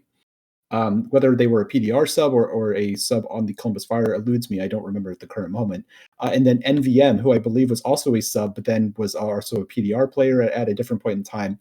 So they've now filled out their roster with a lot of different new pieces. And it's going to be very interesting to see how they play because, a lot of what we knew about them before is kind of out the window. They have a completely new look to them. They are rolling with this new team, and we'll have to see exactly how they work together. However, the big discussion here is Baton Rouge Constellations. They have their returning core four, they had a different player from the core four in Baton Rouge when they were making their playoff run, but Cosmic now was still part of that roster. But they have Giggity, Toki, Cosmic, Icy all returning from Series 2 and looking to try and make it back to the finals where they were before. They were finalists from the previous series, and now adding PZ and Solution to this roster, they could have a completely new look with those two subs, but the core four are looking to try and make that run back to the finals in the championship. Yeah, so it should be very interesting to see how these play out. We talked about it during the offseason. There was a lot of roster shakeups, some teams more so than other. In this case, we're going to see a new mix of players coming out, which means, scouting-wise, do you know what to expect coming out? It's not just interesting for us as the viewers, but as the captain, what can you expect out of you? Not only your team, who is a new roster, but also the other team who you don't necessarily know what their style is going to look like, and should make for very interesting play here as we go through the first few weeks of the season and these first few matches, with another good one coming your way here tonight. Certainly, and in the arena we see Draco Mako, who might be a sub, might be going by a different name. If someone has the information on that, please do let me know. We have Dark, Sizzle, and Noctum here in the arena for the Charlotte Smoke. And then on the opposing side for the Baton Rouge Constellation, Solution, Giggity Gal, ICPZ, and Toki in the arena and ready to go. So they have 5. They have the sub if they need it. And it sounds like the ready up chimes are coming through. So hopefully we'll get underway here in just a second. Yeah, should be coming at very new. I know I do recognize Draco Mako. We saw that name at least on a sub basis. Looks like NVM has also checked into the arena for a smoke, a recent roster addition for the Charlotte Smoke, just coming on board in the last week or so. So I know been hanging around the PDR for a while, but NVM actually a proper roster player. So the Smoke now have 5 as well, and looks like we'll be getting things underway here in just a moment. Yeah, fingers crossed. And in the meantime, let's also go over a little bit of trivia that we have available as well. We won't be seeing them play tonight, but Timber, owner of the Florida Laser Sharks and Seattle Thunder, is a huge Imagine Dragons fan, which is why the Seattle Thunder is named the Thunder, and then the affiliated AAA team is called the Lightning. I was lightning before the Thunder is a verse from the song Thunder, very popular. I'm sure many of you know it. That means that the AAA team will be lightning before they then become Thunder. So a very clever naming there from Timber, and a nice little shout out to him with some trivia that you may not have known before for you fans out there. And a fun fact about one of these teams, the Charlotte Smoke, whoever that nutball owner is, came up with a New England stack and then just thought smokestack was kind of funny. Yeah, I wonder who that could be. Let's just put on our thinking caps for just a moment, as we actually do see a bit of a change here. Envy stepping in instead of Draco. Looks like Draco will not be playing in this game. Maybe we'll have to see once the full ready ups come through. Then we'll know for sure what the rosters are locked in to be. But yeah, we're still waiting on those ready ups to come through. So it's kind of up in the air right now to see exactly what that is. Yeah, it is. We saw in the first matchup a great performance out of the Ottawa Frost. Really impressive first match of the season. Talking to Unsound in that interview, he talked about how much they're scrimming almost daily, to include, not just their starting 4, but their subs and their expected, PDR players, and that just how much work goes into the season, and that really paying off in Ottawa's case tonight. Be interesting to see how these two teams come out of the gate. A lot of times we see teams improve through the season because they don't get this level of competition consistently anywhere outside of NEPA. So you definitely see the increase in performance of play out of these teams as the season goes along. But you can tell that Ottawa really put the time in and came out, hit the ground running with a very impressive performance in match 1 here tonight. Very interested to see, because we don't really know that background out of the Smoke and the Constellations, to see just how well formed these rosters are. They've had a lot more turnover on these rosters than we saw out of the teams in the first match. So very interested to see what they've done to build chemistry, to build communication, all of those things that are such a big player in this sport, to be able to get teams on the same page on a common strategy. And then when you're in the arena, to have the communication actually execute goes such a long way. So very, very interested to see how these teams come out from that opening joust and how quickly they are able to get up to speed and play at a high level. Absolutely. And we know that this Baton Rouge Constellation is a team to be reckoned with. We already mentioned that they were finalists before, as we hear the ready ups come through, but they can go on such scoring runs. They have such offensive potential. It'll be interesting to see how the offseason has treated them as this game gets underway, and we have a headbutt come through here from the blue side already. The Constellation's trying to make a mark on this game. They will get the pickup here. Toki looking at a pass over, will hit that boot, Geo. So this one bouncing up into the hands of Solution, who looks to be the 4th player in the arena right now. Toki now going to get this one across over to a teammate, trying to find Giggity. Instead, it will bounce in the hands of Solution. Once again, Solution going across now to Icy. Icy looking to try and get a pass across to Toki. Toki with a shot will bring that 2 in. Nice and easy to start off this game.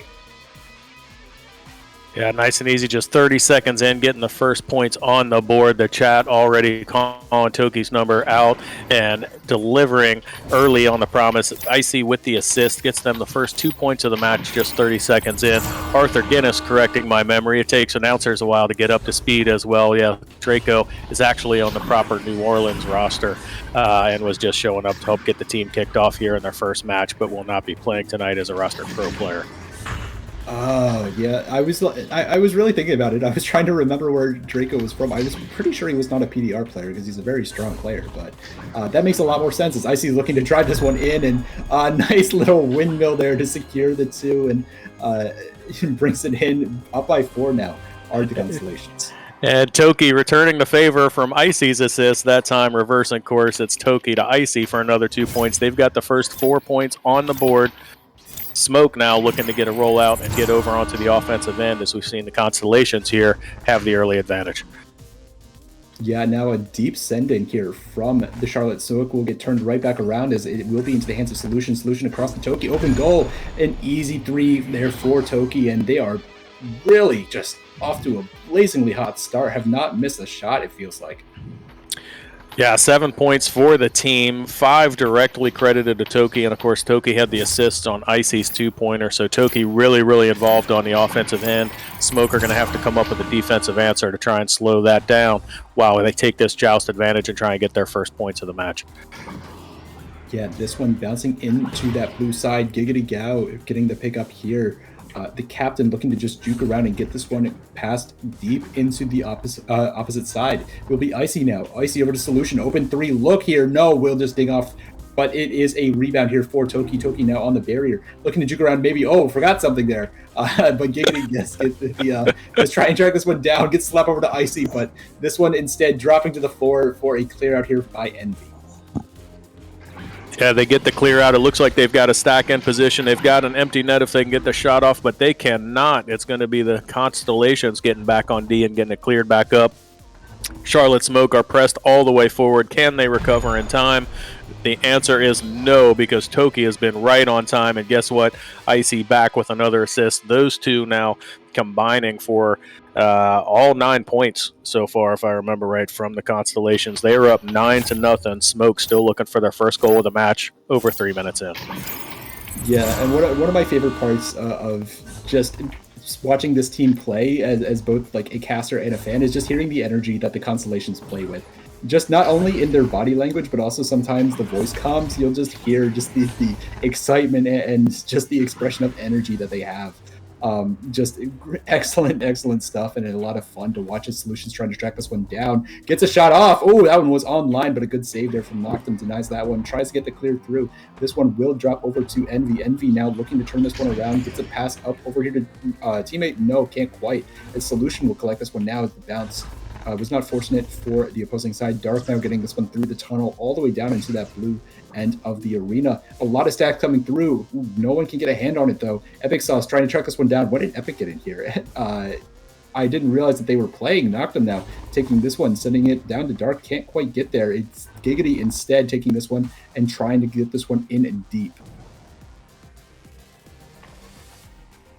Yeah, they are back on the attack. Good job there getting the defensive stack back, but all are going to see a shot come from the Constellations. Does not connect, ends up dinging off the far side post. Icy tries to recover, but Dark's going to get this one and try and send it back over to the blue side. Yeah, now Giggity taking this one, looking for a shot here potentially on the drive. Oh no, that is unfortunate here for the Smoke. I think they were trying to dive to Giggity, but overshot it just a little.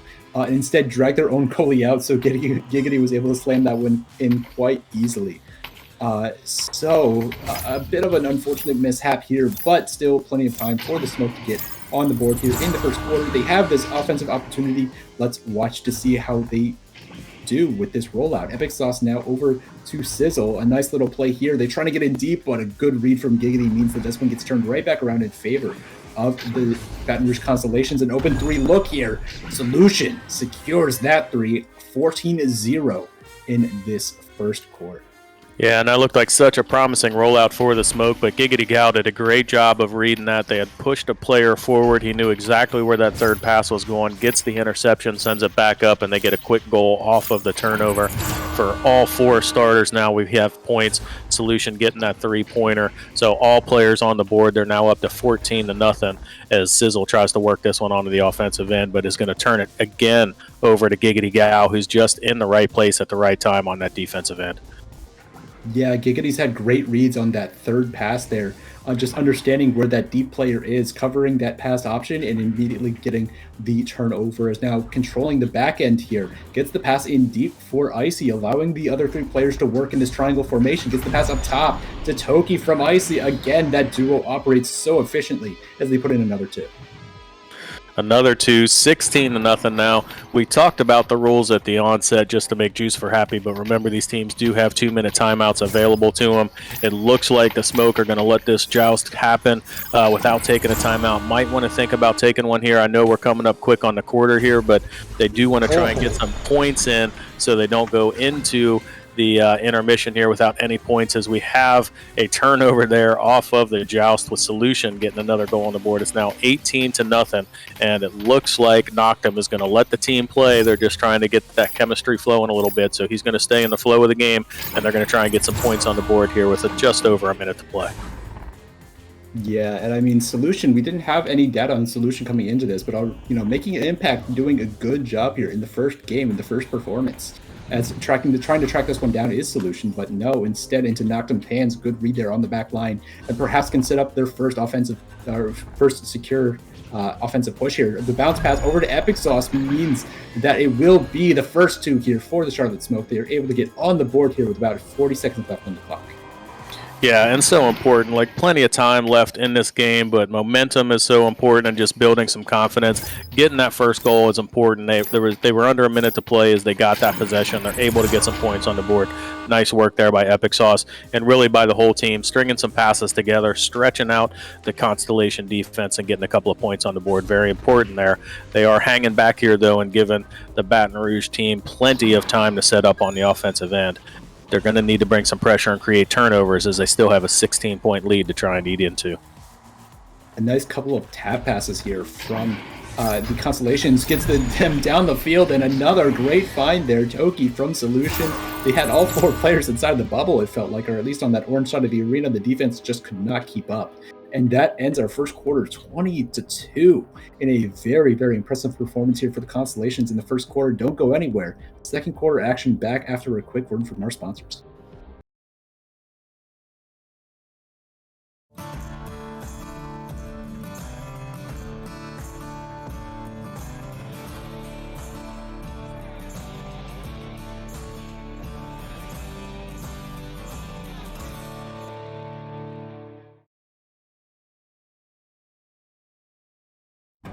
If you really want to find out what you're made of, you can forget the personality tests and social media quizzes. Because the only way. Don't worry about it. I made a compilation of all the stats from last season with like a bunch of different data and stuff like that. I need to go see if this number is right, because plus minus is essentially you take all of. These are the things we thought about when we made the new Grand Cherokee. Made for what you're made of.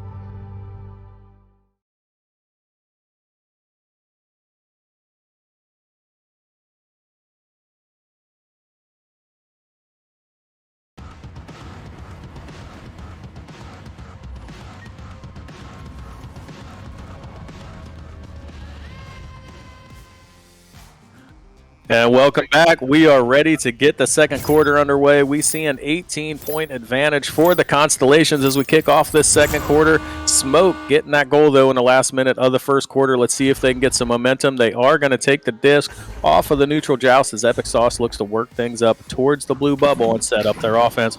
We haven't seen much of it tonight. Let's see if they can capitalize here. Yeah, they have this good offensive push going. Ooh, just as we say that, the tap comes through.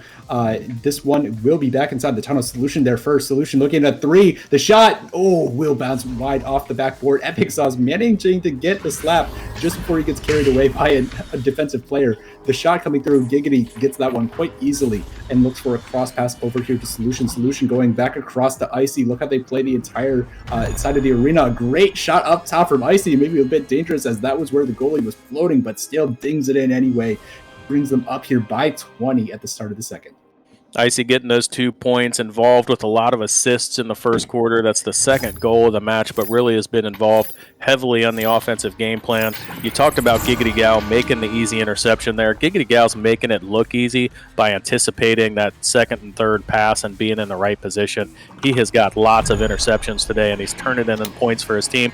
But just like that, Epic Sauce turns a 4-meter throw into another 2 points for the Smoke, who now have 4 on the match, down by 18 with 6.5 still to go in the half. Indeed, and They are finally able to get another couple points on the board. It's felt really tough here for them just because they don't have the stacks quite ready and perhaps a couple of passes are off. But if they can kind of get that locked in here starting in the second quarter, they definitely have a very good chance of making some action happen, perhaps making a run later on. And ooh, that's a missed pass here, so perhaps an opportunity. Epic Sauce looking open three will just go wide, and this one will bounce loose back towards that loose end of the arena. Noctum getting the grab on this one. Ooh, Solution with a nice interception there. We'll get this one down to the opposite side. And now multiple players in the area. Toki trying to headbutt that one in for a three, but we'll have to settle for the two. Oh, drop the disc instead. So perhaps a missed opportunity as this one gets cleared right back out here for the smoke. A couple of errors from the Constellations means that they can try and get some points on the board, try and make a start of a small run. Epic Sauce will secure it from Noctum, and that'll give them a 4-point run right here, 6-22. 6 points now for the Smoke, 6 points for Epic Sauce, who finds a hot hand here in the second quarter after getting that goal late in the first. Now 4 points in the second. They've got 6 points. They're starting to show a little bit of rhythm here. They're capitalizing on some mistakes out of the Constellations, trying to crawl back into this one. Let's see if they can bring some pressure and create another turnover. Yeah, now Solution taking this one, looking for a shot. Oh, hits the far pocket that time. Credit the assist to Icy, and there is certainly no signs of slowing down here from the Constellations. Icy now with 4 assists on the match to go along with 4 points, having a really nice offensive game here today. Giggity Gal holding down that back line, allowing the other 3 players to really capitalize on the offensive end.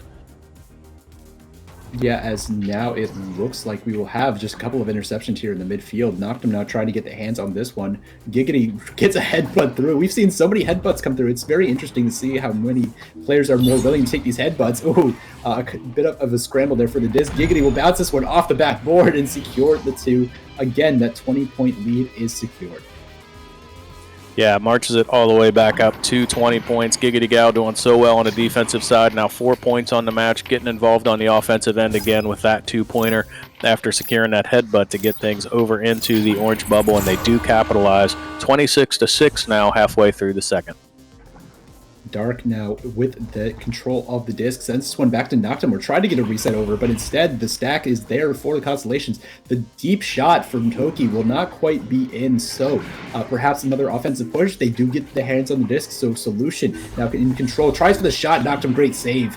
Gets that one cleared out for the Smoke, and this one into the tunnel. We're now looking at a couple of players for the Smoke in the area, but can't get there before Solution with another tap. Toki now with the hands on this one. Good read on the bounce. Now looking at the 3, hits it just as the defense recovers, puts them up here by the 23. Defensive stack did their best to get back, but Toki is not the person you want to have the disc near the bubble. Able to capitalize there on a fairly steep angle. Puts that one home for 3 points. Stretches this lead out to 23. Still just over 3 minutes to go in the half. All right, now Noctum taking this one again on the QB, sending this one deep. They're looking for a very aggressive play here. Epic Sauce now looking across here to Dark. Dark going back across to a teammate, hits Sizzle. Sizzle backing this one all the way out. After the aggressive play, they just want to break through the midfield and reset the play. They go back over here to Dark. Ooh, just wide though, a little bit low, and now multiple players scrambling for this disc. It will be Solution there first to get the clear out. Oh, that might just be a shot off the backboard, is it? No, it will ding off the rim, and now Giggity will take this one and secure the 3 just as the defense gets back once again. Goalie not quite there in time, and it will be 32-6 now. Yeah, and we see another long scoring spree going for the Constellation. Smoke early in the quarter found some success. Looked like they were getting some offensive rhythm going, but the Constellations just have the defense to break things up, and then they're able to capitalize on the offensive end. They are stretching this lead out. This may be a quick 40-point score for the teams, as we've still got over 2 minutes to play, and the Constellations firing on all cylinders right now. Yeah, and just another 3 comes through. Toki again from deep from Giggity. They are just relentless with these shots. Any mistakes that you make immediately punished with good positioning and good stacking across the arena. We're looking at perhaps 40 before the first half, which would be not unheard of, but certainly shocking, especially in an opening night game here at Brutus.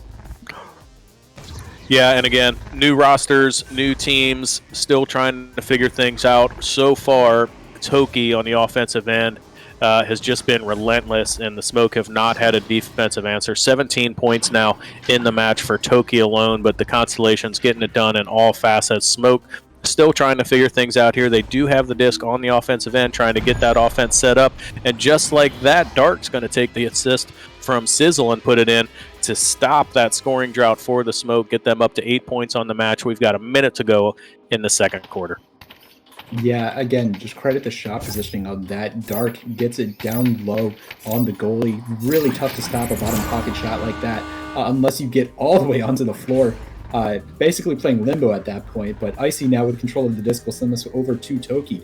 Toki now looking to back this one up. Interesting that they're not playing super aggressive here. They have such a point lead. You would think that maybe they play a little bit faster, a little bit more aggressive, but still a lot of control coming out from this team. Just as I say that, though, I cursed it just a little bit. They turn the disc over, this one back into the blue side of the arena. Giggity with a nice leech means that this one goes right back onto the orange side. They have a stack already there. Icy looking at a long three-point shot will hit that for 38 points now in the as the total for the Constellations, and they do have just enough time to make it 40 if they are rather quick about it, Bruce. Yeah, heads up play there by Icy, realizing that the Smoke had pressed forward, trying to take advantage of offensive numbers, sees the open net, able to hit that one from down in trench, gets them to 38. 8 seconds to go. Looks like the Smoke are going to be able to hang on as Naka being patient with this one. Maybe looking to get some points before, but at least going to hold off that 40 points in the first half. That is how we are going to end it, 38-8, Baton Rouge leading the Smoke. With that, we'll take it to a word from our sponsor and then be back with our Holtzauer Auto and Motorsports halftime show.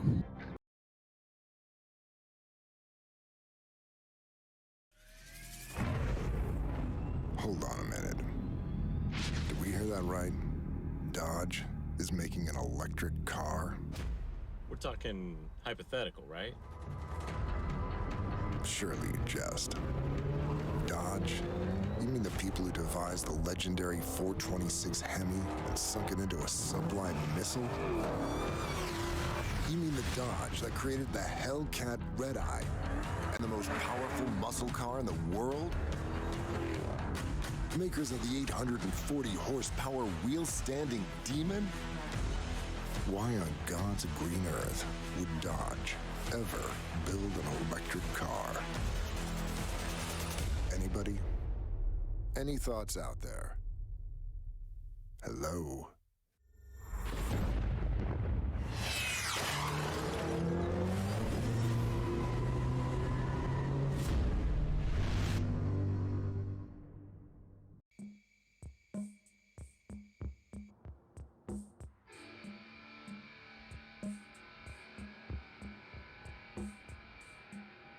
We don't have to worry about predators like our ancestors did. No saber-toothed tigers stalking from the brush.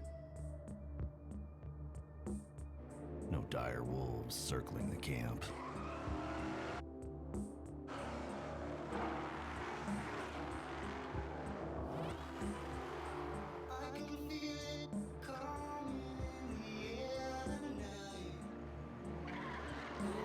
There are no more monsters to fear.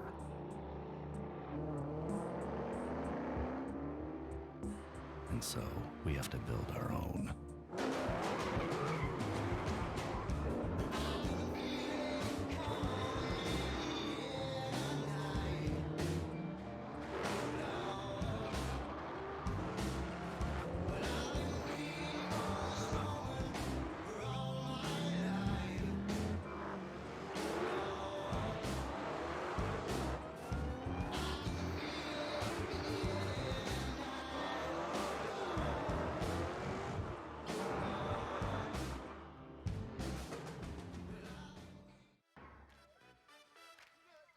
Welcome back to NEPA TV and our coverage of opening night of Series 3 AAA action. We do want to tell you about the 2023 NEPA Charity Cup at Union Station in St. Louis, Missouri. That's coming up March 10th through 12th of this year. You do not want to miss out.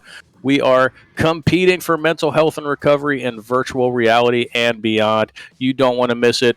Charity Cup 2022 was a resounding success. We had to do a second one, and we are coming back bigger and better in 2023. Get over to NEPAvrp.com and sign up now. Continue to check back because you can expect that Land Charity Cup t-shirts will be going on sale next week. The artwork is going to be revealed this Thursday during the AAA matches, so you'll want to tune in for that. Check out those cool t-shirts that are going to be going on sale. Again, we are looking to benefit the Crush and Heal organization that does so much for mental health and recovery. So be a part of the Charity Cup. We're doing great play for great reasons, and you want to be a part of it. Do not miss out. With that, we welcome you back to our Holtzhauer Auto and Motorsports halftime show. Glean, it's been a fairly one-sided affair. What do you see in the stats? What do you have for the story of the match so far? So let's cover the elephant in the room first. Toki has 17 points. Now that is not entirely due to Toki. A lot of that's due to assists and setup by multiple allies here, allowing him to really be on the benefactor of these goals. But it's still 17 points is an incredible margin here, and the shots have to be super on point to have that many points here within just the first half. You have to be very accurate, and it's been very impressive to watch. As a whole, this team is just operating on such a fantastic level. They are constantly getting these turnovers, and even when they have the turnovers, they don't push too aggressively. They look to set up great passes, keep control of that disc, and continue to move it forward. They then are able to capitalize with good open looks. They make sure that they're just fast enough to beat out the defense, and that is just it's a pleasure to watch. We're really watching one of the best teams in the AAA scene again, just showing why they are so dominant.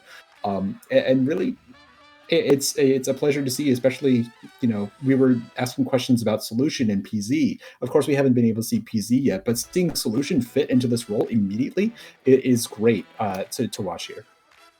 Yeah, it certainly has been. Jumping out to me from the team stats, 26 shots for the Constellations versus just 6 from the Charlotte Smoke. That goes back to the great defense that we're seeing played.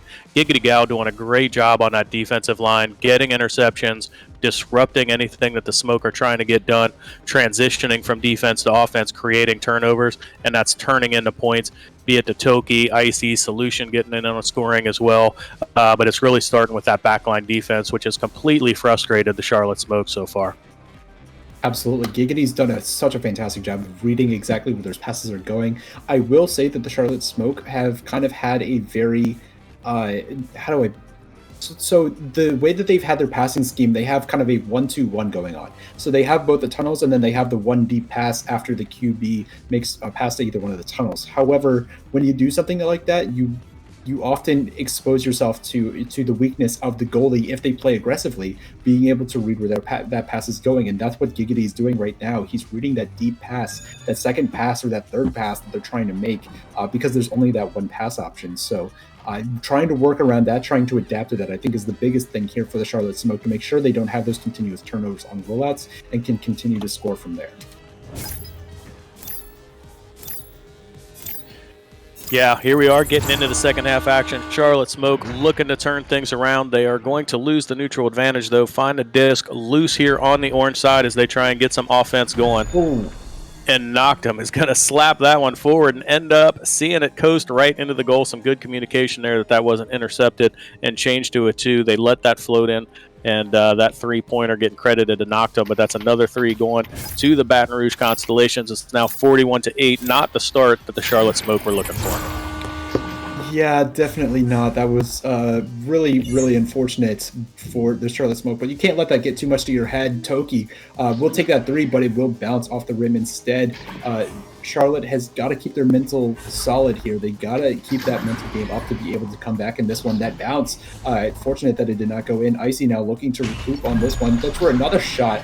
What a winding shot that was from the floor angle there. And now 43 points in total for the Constellations. Yeah, Icy gets another 2 there. They have come out picking up right where they left off at the end of the first half. You got to figure Noctum's looking to change some things up here. They cannot continue to let the scoring come from the Constellations without answering on their own. They've got to find something that'll work to get them through this stout midfield defense, as Icy there as part of a stack disrupts things again and creates yet another turnover, getting the disc back into the Constellations' hands. Toki trying to get the hands on this one, does track it down eventually, has a couple other players in the area, but again, that control, oh, never mind. It was looking for a reset, but just floating past it. It almost ends up as a stuff goal. It ends up as a headbutt from Dark to score that 3 in. Man, oh man, that was fast. I didn't even see where Dark came from. I think he got a leech in order to score that one, but 3 points is 3 points.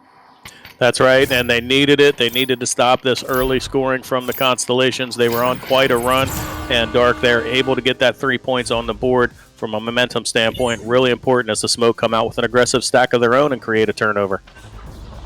Yeah, this one slapped out here for the Constellations. They're looking at a player trying to track this one down. It will be Solution getting the hands there.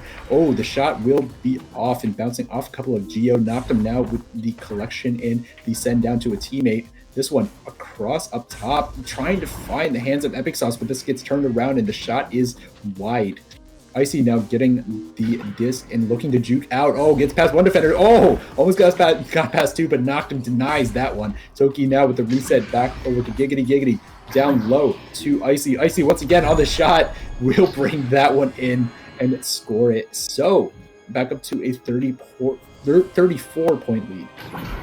Yeah, 34 points again. Huge differential in shots taken continues. It's actually stretched out from where it was in the first half. 31 shots now compared to just 6. So they continue that offensive onslaught. Icy now with 11 points on the match, only bested by Toki's 17 for the Charlotte Smoke. So really even spread of scoring. Charlotte having a tough time trying to disrupt this offensive attack from the Constellations. Oh, they tried for a headbutt 3 of their own. It bounces a couple times. They couldn't quite find it all the way through. That was the only option in order to get that 3 before the defense got back, and now it's a mad scramble for the disc. Toki eventually ends up with it. It gets the pass off just in time, and the shot comes through. Solution bouncing that into the corner side there on the goalie. It's a good for a 3 and 48 points. Yeah, and like you said, Solution, a bit of an unknown quantity, at least to us here in the broadcast booth, coming in now 10 points to go along with 6 assists, really getting things done. It's easy to say in a game that is so one-sided, but Solution seems to be fitting really neatly in with this Constellations roster. Yeah, and may become an integral part to a deep run should they make it that far. Oh, the shot comes through. I believe that was Epic Sauce taking that one. Goes off of Icy's hands or his head, but will end up as a 2 nonetheless in favor of the Charlotte Smoke. So 13 points now, and something to build off of at least. You know, they were going through a bit of a scoring drought, but finally they see another 2-point fall for them. Yeah, that's right. They're down, 35 points here. We're halfway through the third quarter. They're, mathematically there is enough time, but again, looking for just anything that works as they try and establish some offensive rhythm with this new roster is going to be so important for them. That time, like I said, Epic Sauce getting the shot off from behind the goal. Every little bit of positivity they can take and build off of is going to help them continue to get better and better going through this match and throughout the season. So a nice goal there, and it's good to see the Charlotte Smoke get those points on the board. Yeah, Toki now sends this one back to Giggity. Giggity looking to try and find a couple of passes, just waiting, playing patiently, finds the pass up top of the nest. Toki driving. Toki with the inside shot for 2. 50-point barrier has been achieved here, Brugus.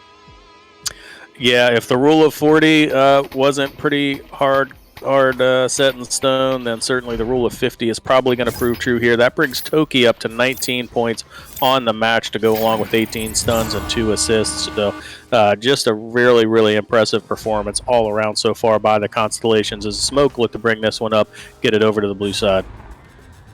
Yeah, now this one over to Epic Sauce. Epic has been a good offensive performer here for the Charlotte Smoke. Looking to drive once again, will bring that one in and continues to show up for the team. However, he needs a little, or not even he, they need a little bit of help trying to secure more points here. It's just, it's so difficult against such a great defense. It is. That does bring Epic Sauce total for the match up to 8, though, really 10, I think, if you take into account that one of those is going to get credit to that attempted stop by Icy. So nice job here by Epic Sauce trying to find some kind of offense for the Smoke, who still find themselves down by 35 points, but get another goal on the board there, and Epic Sauce finding something positive for them to build off of. Yeah, Icy and Giggity playing a good 2-man game here as they work it up. Oh, then they find Solution there for the shot.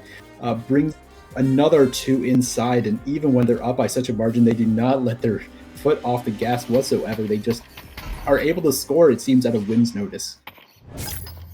Yeah, they are, and continue to create turnovers and quickly turn those into offensive attacks that just don't allow the Charlotte Smoke defensive stacks time to get back and get in position, creating just so many turnovers and turning them into points very, very efficiently. Ooh, and good turnaround here for Toki. Icy gets it to Toki. Oh, the long shot comes in. Can't quite hit it from half court. Sizzle now looking at a turnaround. No. Solution, good steal. 1v2, driving, looking for the shot. Dark great denial, but Solution with the steal back will dunk it in the far corner to guarantee the goalie can't get the steal or the save, and gives them 54 points now. Yeah, Solution picks the pocket and then takes that one 1v3, somehow manages to get past two defenders and put that one in from behind the goal. Nice individual effort there. 54-15 here as we're now under a minute to play in the third. Yeah, a nice little pass down here. Oh, the stack gets there. Such relentless defense from the Constellations. That shot will go wide. Tracked down here by Icy. Icy gets stunned out by Sizzle, looking to send this one into the tunnel. Gets it to Epic Sauce. Epic trying to send in a deep shot after inverting, but can't quite find it. It will bounce off the Cloud Geo and up back to the ceiling. Sizzle getting a hand on it, if only for a moment, as the stun comes through. Now Giggity looking at a clear, perhaps a long three. This one will go high and wide, so perhaps a teammate can scoop it up. No, it will be missed by multiple players, and this one all the way back in towards that tunnel area. Knox looking at another long three opportunity, but already too many defensive players in the area will deny that. Oh, Epic had a shot there for a moment, but 54-15 will be the end of the third quarter here. Fourth quarter action in just a moment after a word from our sponsors.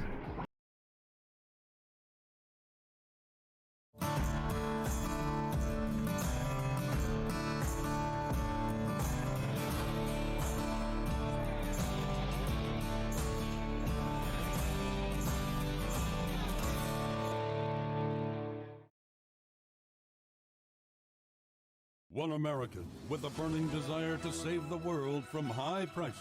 He is the stuntman that saved the world. A man that brought the world together because of his love for Honda. One man with 4 wheels strapped to a parallel twin engine. The stuntman that saved the world. Get your favorite Honda motorcycles, ATVs, and side-by-sides today at Holzhauer Pro Motorsports in Nashville, Illinois.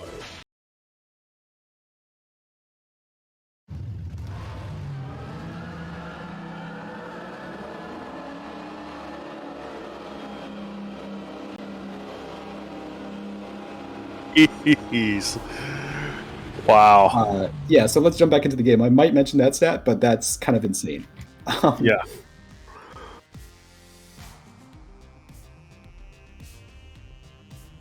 And welcome back. Fourth quarter action underway in just a moment, and we are actually watching the launch out of the tunnels right now, Brutus. The headbutt comes through from the Constellations. They are looking to, again, play very aggressively, but Dark immediately with the pick up the send out, and they have a stack down the way. The Charlotte Smoke looking at it, perhaps a shot, the bounce three. It's good from Epic on the goalie there, bringing the point total up to 18. Yeah, what a great start to the quarter. Epic Sauce, if there has been a hot hand for the Smoke, it has been Epic Sauce. And once again, dialing in that three-pointer gets them up to 18 total for the game. Something to build off here with 7.5 minutes to go. Jucifer calling me out there in chat. Fine, I guess I'll have to explain it now since apparently it got...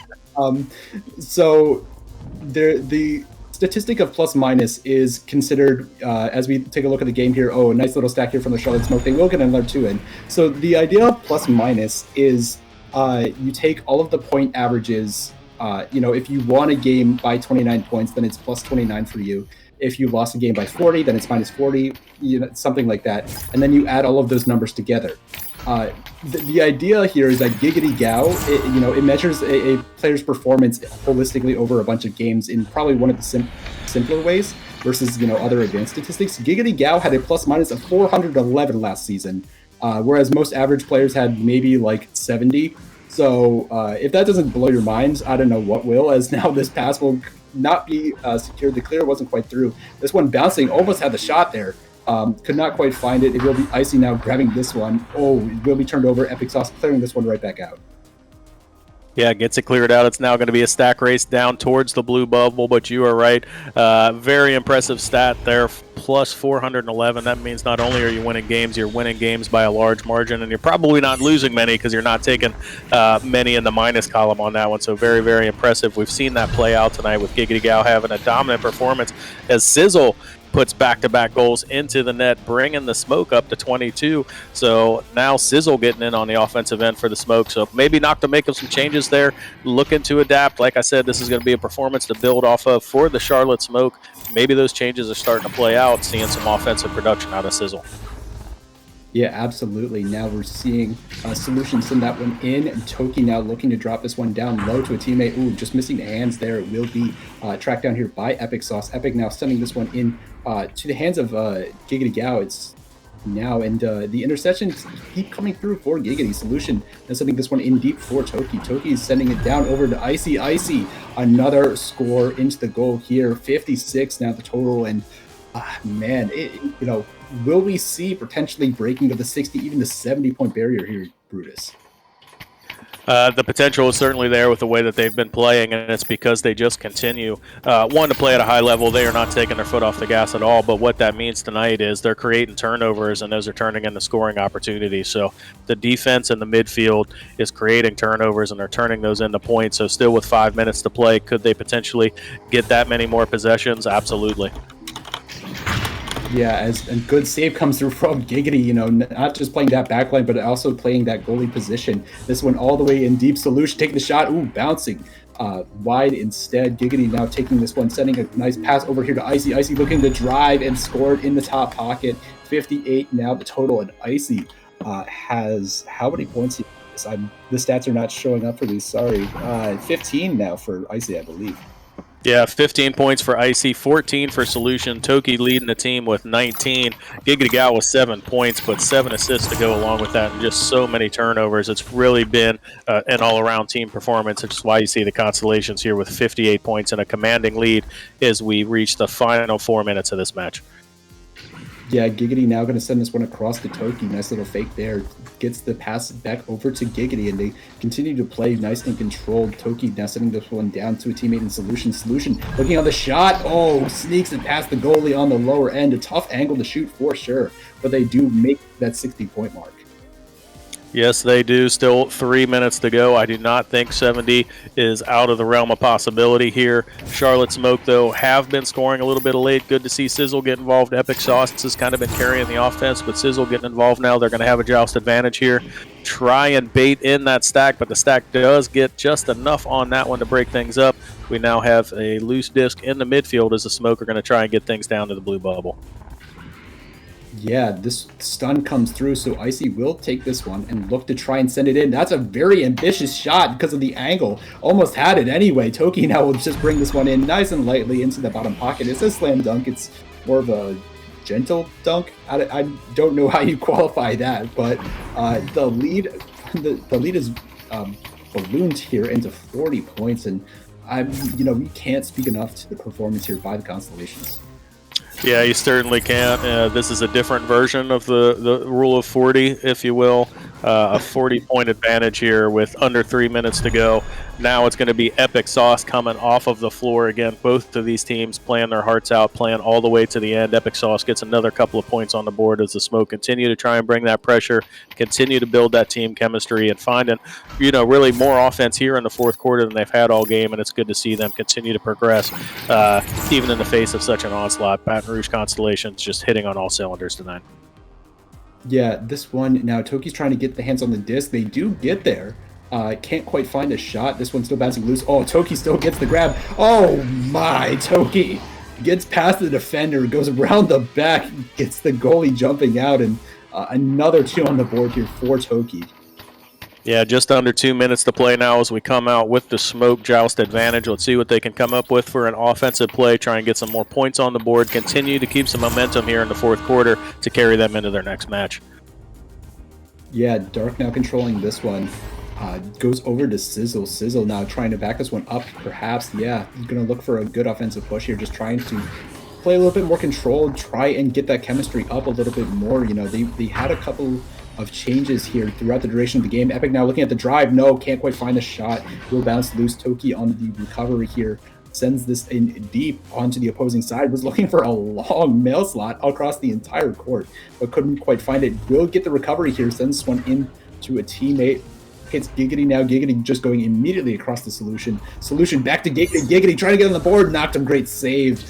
Denying that and keeping the total to 64. Now the slap from Toki means that it's still recovered here by Icy, so they have another push here. They're looking at the top pocket. Oh, nice finds there to Giggity to slam it home on top of the goal. 45 seconds to play. It is a 42-point lead here for the Baton Rouge Constellations. The Smoke are going to try and eat into that a little bit with maybe one last possession here. They had a really nice offensive rollout, ended up dinging off with a shot from Epic Sauce, but their last rollout was actually pretty effective. This time they go more aggressive and unfortunately are going to be met by that stringent midfield defense from Ottawa. Turns into another turnover and another 2 points for Giggity Gal. Yeah, and it is just fantastic to watch this Constellations team come alive, pick up from where they left off. You know, it's almost like they never left finals. But they have put on quite a performance here tonight. Charlotte Smoke, there's definitely some very bright points here for Charlotte. Noctum had a great performance there as the goalie and a couple of saves. Unfortunately, had a couple of moments where there were some mistakes, but we're all human. We all have those kinds of mistakes. And Epic Sauce, also a very bright point here, had a good offensive performance, really took on the brunt of the scoring load, and you have a lot of things that you can build off here, start moving forward into the rest of the series. Yeah, absolutely. We saw a great performance out of the Ottawa Frost on the first match. We're seeing another one here out of the Baton Rouge Constellation. So the teams with the more intact rosters from Series 2 are showing that they are ready to play here in Series 3 and really kind of claiming their stake here early in the season, if you will, with very dominant first game performances. Not that this team, like the Charlotte Smoke, can't come back, continue to build that chemistry with a new roster, but here in the early goings, certainly a statement match for the Baton Rouge Constellations. Yeah, a team to watch out for sure. And we'll take a look at the numbers here briefly as we try and figure out who the heck we're going to determine as a Stuntman player of the game here, Bruce. We had the last game to try and contend with. How are we supposed to do this one? 23 points for Toki, 16 for Solution. Everyone has double-digit points. Everyone's got over 5 assists. Saves, maybe we could determine on saves. I don't know. Well, you know what? I like that. That's actually where I'm going to go because you're right. I mean, it's really tough. The chat was hyping up Toki before the match, and Toki certainly delivered on the offensive end, but Icy was right there. Solution was right there. But I go back to early in the match. Who knows where this thing would have gone, but Giggity Gal with that defensive line presence that just never let the Charlotte Smoke get into any kind of defensive rhythm because Giggity Gal just understands the arena so well that he was in perfect position that when they tried to roll out with the joust advantage, that second or third pass, he was immediately in line, getting an interception and quickly getting it back up to the offensive end, which was creating those points for Icy and for Toki because of that great defensive play. You've got to play with a lot of confidence when you have somebody like Giggity Gal who can be so effective solo on that defensive line to create those turnovers and those offensive advantages. It allows you to be a little bit more aggressive with your midfield stack on the offensive end. So I'm going to go with Giggity Gal because of that dominating defensive line performance. Yeah, I mean, that is an excellent point to make here. So often we think of Echo Arena as a very offensive-oriented game because, quite frankly, it is. You know, and conceptually, you have more players on offense if you're trying to push the bubble because we consider the goalie kind of like a half player because they can't really move around, or you leave the goal open. So quite often it feels like the offense is more of the presence in the game more than the defense, but the defense was so stable here from the Constellations, constantly shutting down everything. And Giggity was a tremendous part of that, especially holding it solo there, like you mentioned, on the back line. For that, I mean, you're absolutely right. Had the 7 assists there, had the 2 saves, had a couple of great saves, in fact. So some highlight saves there for sure. Yeah, I think I'm going to be with you on this one again. Giggity, I think, should win the Stuntman award here, and I think we'll give it to him. All right, so it's done. Congratulations to Giggity Holtzauer Auto and Motorsports Stuntman Player of the Match. Congratulations to the Baton Rouge Constellations. Thank you to both teams. Charlotte Smoke playing with heart all the way till the end, had their best offensive quarter in the fourth quarter. So love to see that level of competitiveness, and they just continued on. Unfortunately, there was just too much Constellation overcome tonight, as we see a fairly one-sided win here for the Constellations. We are going to see if we can wrangle them up for some interviews here. We're going to take a quick break, throw it to our sponsors, and we'll be right back with you, hopefully to talk with the Baton Rouge Constellations, who are going to walk away from this one 1-0 here early in Pro Series 3.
And welcome back, NEPA fans. Here we are with the Baton Rouge Constellations. Congratulations on your win here. What was a stellar performance for you guys, I'm sure. I'm sure the energy was high. The vibes were great as you walk away 68-24. How does it feel to take the first win here on opening night?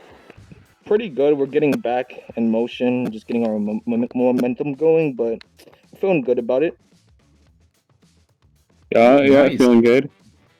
Finally back Yeah. into comp. It's fun. Yeah.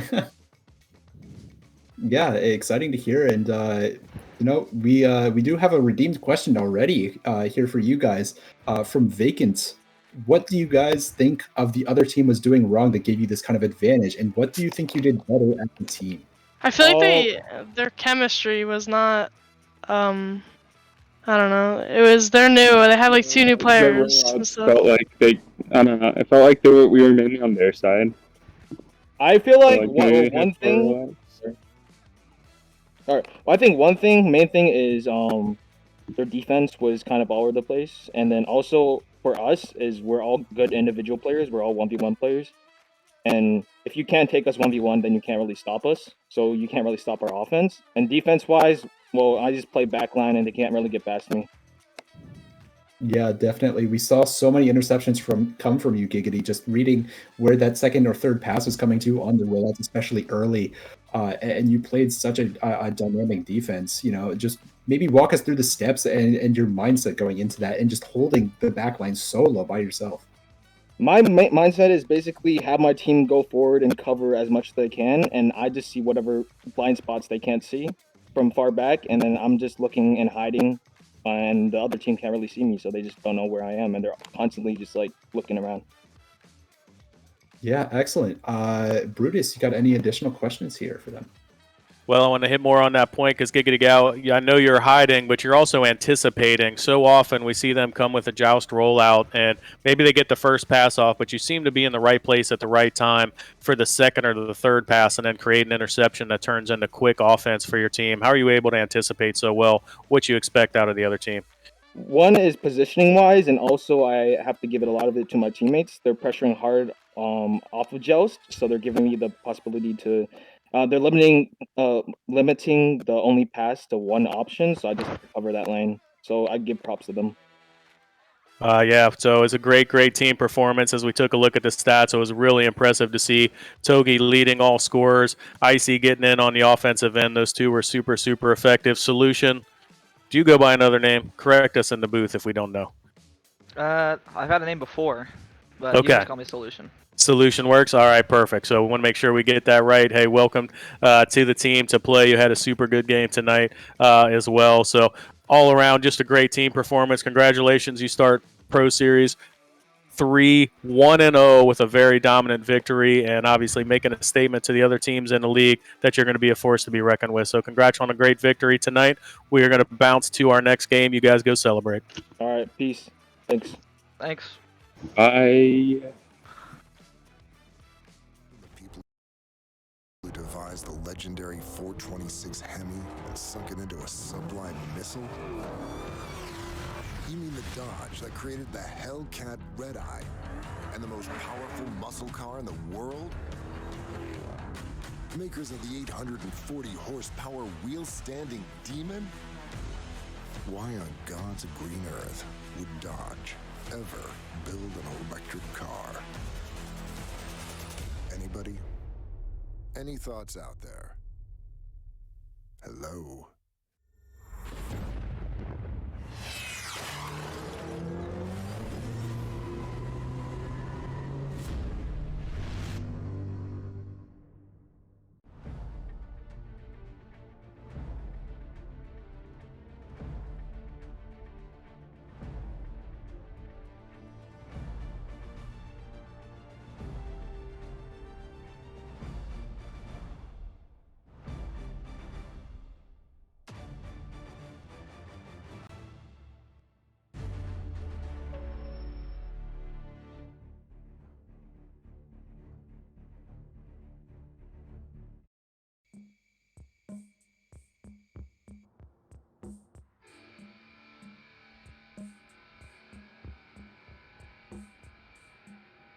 We don't have to worry about predators like our ancestors did. No saber-toothed tigers stalking from the brush.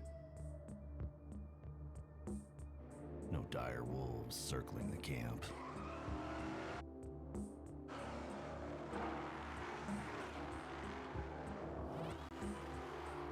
St. Charles loins instead of lions. Oh, loins. Monsters to fear. It happened. And so we have to build our own.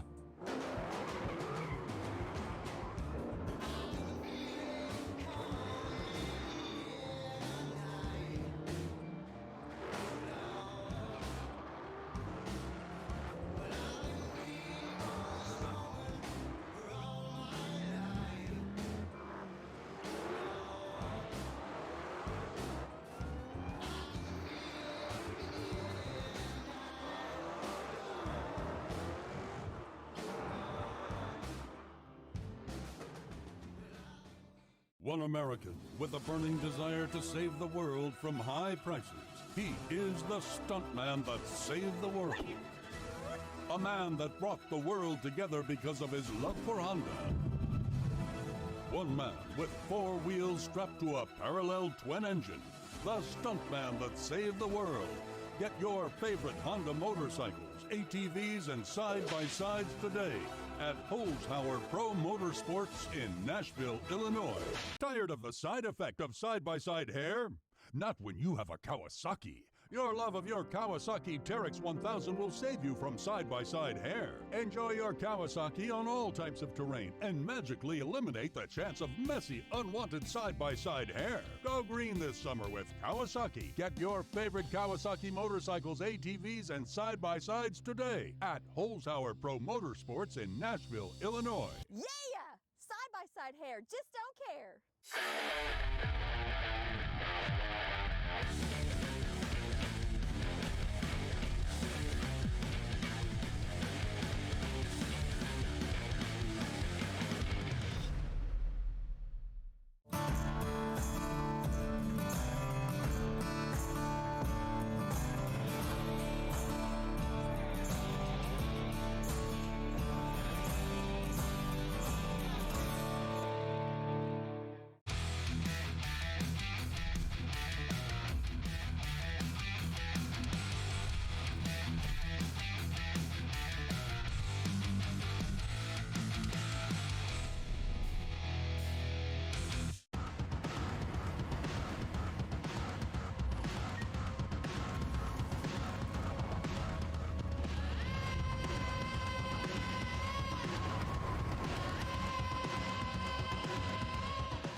One American with a burning desire to save the world from high prices. He is the stuntman that saved the world. He is looking to destroy high prices. A man that brought the world together because of his love for Kawasaki. One man strapped to a 2021 Teryx KRX 1000. The stuntman that saved the world. Get your favorite Kawasaki motorcycles, ATVs, and side-by-sides today at AAA Motorsports in Nashville, Illinois.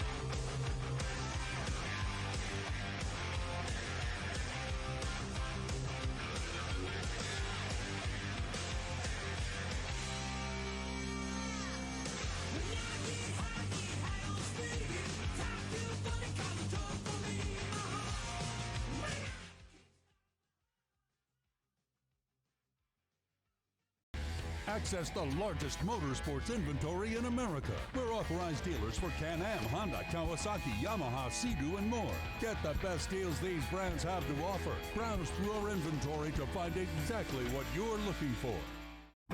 If you really want to find out what you're made of, you can forget the personality tests and social media quizzes. Because the only way you're ever going to know is by heading into the big, wild, raging, so damn beautiful it hurts world and finding out for yourself. Were you born to follow a path, or were you born free? These are the things we thought about when we made the new Grand Cherokee. Made for what you're made of. Harley-Davidson builds bikes that are meant to ride. There are vehicles your parents would recommend you drive. Then there are the motorcycles your crazy uncle who gave you fireworks for your birthday tells you to ride. You wouldn't want to let your uncle down, would you?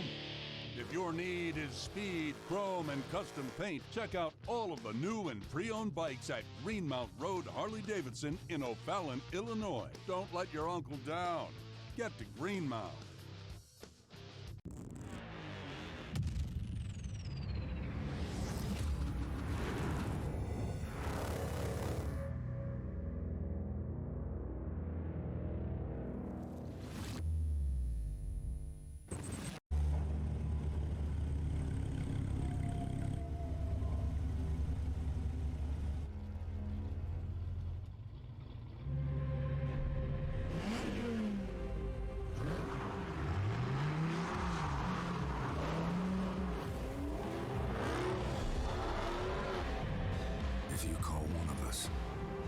Just remember, you've invited the whole pack.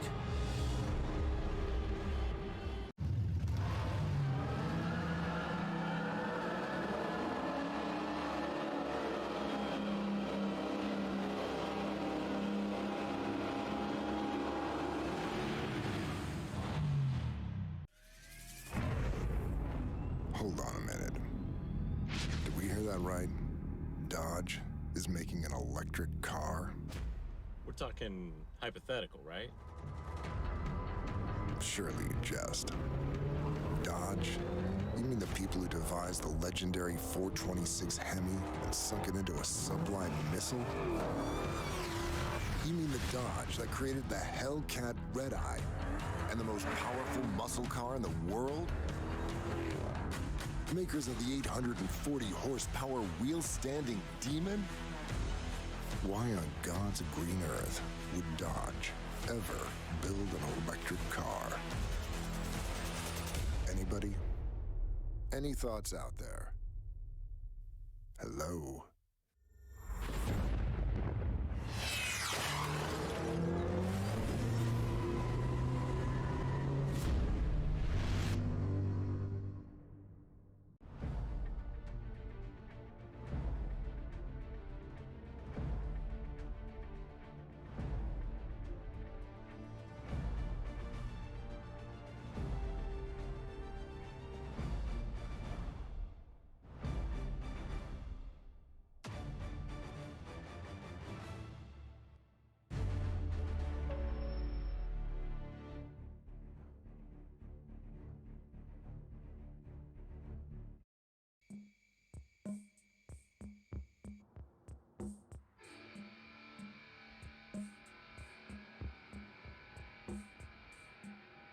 We don't have to worry about predators like our ancestors did.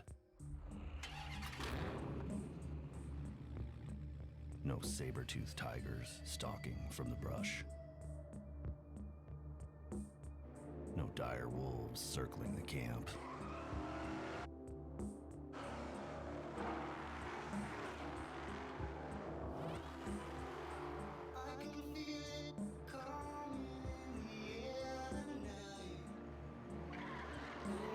There are no more monsters to fear.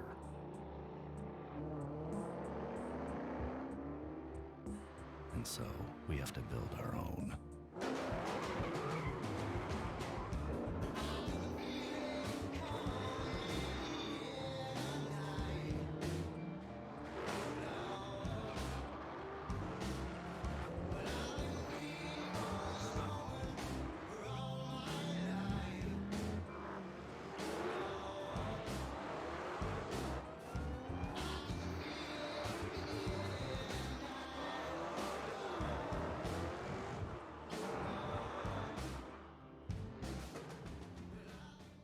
One American with a burning desire to save the world from high prices.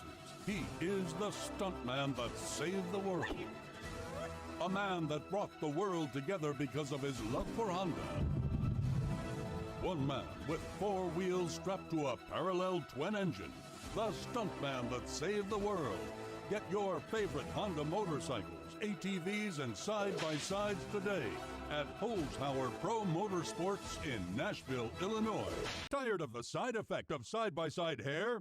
Not when you have a Kawasaki. Your love of your Kawasaki Teryx 1000 will save you from side-by-side hair. Enjoy your Kawasaki on all types of terrain and magically eliminate the chance of messy, unwanted side-by-side hair. Go green this summer with Kawasaki. Get your favorite Kawasaki motorcycles, ATVs, and side-by-sides today at Holzhauer Pro Motorsports in Nashville, Illinois. Yeah!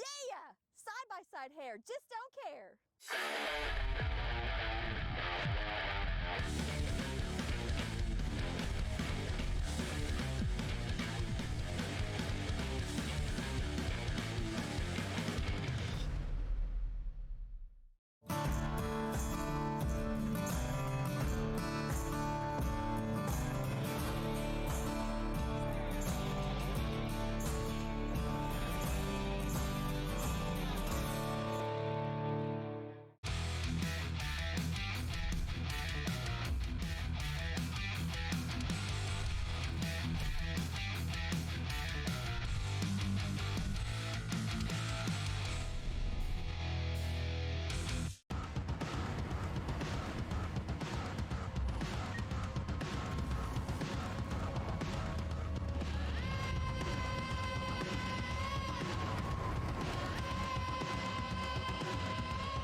One American with a burning desire to save the world from high prices. He is the stuntman that saved the world.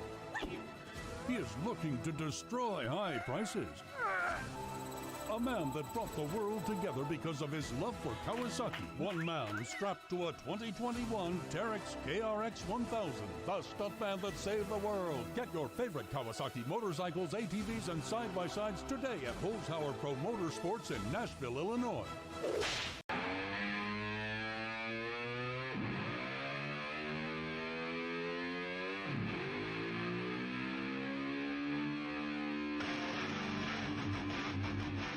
Welcome back to NEPA Pro Series 3 AAA coverage of opening night. We have got our third and final match of the night, which should be a good one with the Scranton Royals taking on the St. Charles Lions. We are getting things set up in the arena. I welcome you back. I'm Brutus. I'm joined by Glean. Glean, tell us what we can expect to see in this matchup. Oh, man, there's many returning faces, many new faces to be seen here in this match, and it'll be particularly interesting to see how things shape up and what the final rosters will be in the arena, as we are waiting on one or two more players to join us. First of all, let's look at Scranton. So we have Mistaki and Cool Whip, which are the only two returning players here for the Scranton Royals after what was a quite honestly surprising run for many people. They made it quite deep into the bracket. It ended up finishing top 4 despite being the 5th seed. So, they ran the gauntlet all the way through to go to the conference finals. They've now retooled their roster and added the likes of Chubbs and Lethal Hobo, who did not really play last season in AAA. So it'll be interesting to see how things shake out for them. Big Floppa was a sub occasionally. We see both Chubbs and Big Floppa in the arena right now. And then that Green Pigeon, actually coming from the pro scene, had a pretty good performance there in the pro end of things with a very strong scorer and a very strong, efficient shooting percentage there in that area. So we'll see just how, if Pigeon comes to this game, if they are in this game, and then if, how they will play in the duration of this. As now we then take a look at St. Charles Lions, where they have Risen, Wiggles, and Wambo Combo all coming back from Series 2, but now with the addition of Dewey Blank and Single Shot. Single Shot has been known to be a top player in Echo Arena for a long period of time, just has not been in the NEPA scene as of yet, but now is here and a part of the St. Charles Lions. So adding a bunch of offense to this team, some good control. Biot now comes in from the sub position as well. Was a sub from PDR for multiple games in the last series, but now is officially a rostered player, so great to see. And we'll see exactly how everything shakes out. Risen, Single Shot, Wiggles, and Biot in the arena right now for St. Charles Lions. You have Wiggles on the back line, one of the best goalies in AAA, quite honestly, with a number of saves. I think it was like 4 saves per game, something close to it. Just tremendous defensive performance there from Wiggles. And then you have Risen and Single Shot, who make up a lot of the offense. Biot here with a good offensive presence, as well as a lot of assisting. So we can see a very new retooled St. Charles Lions roster here. They didn't finish very high up in the standings last season. I think they could be a dark horse to make a run here should things work out for them, Brutus.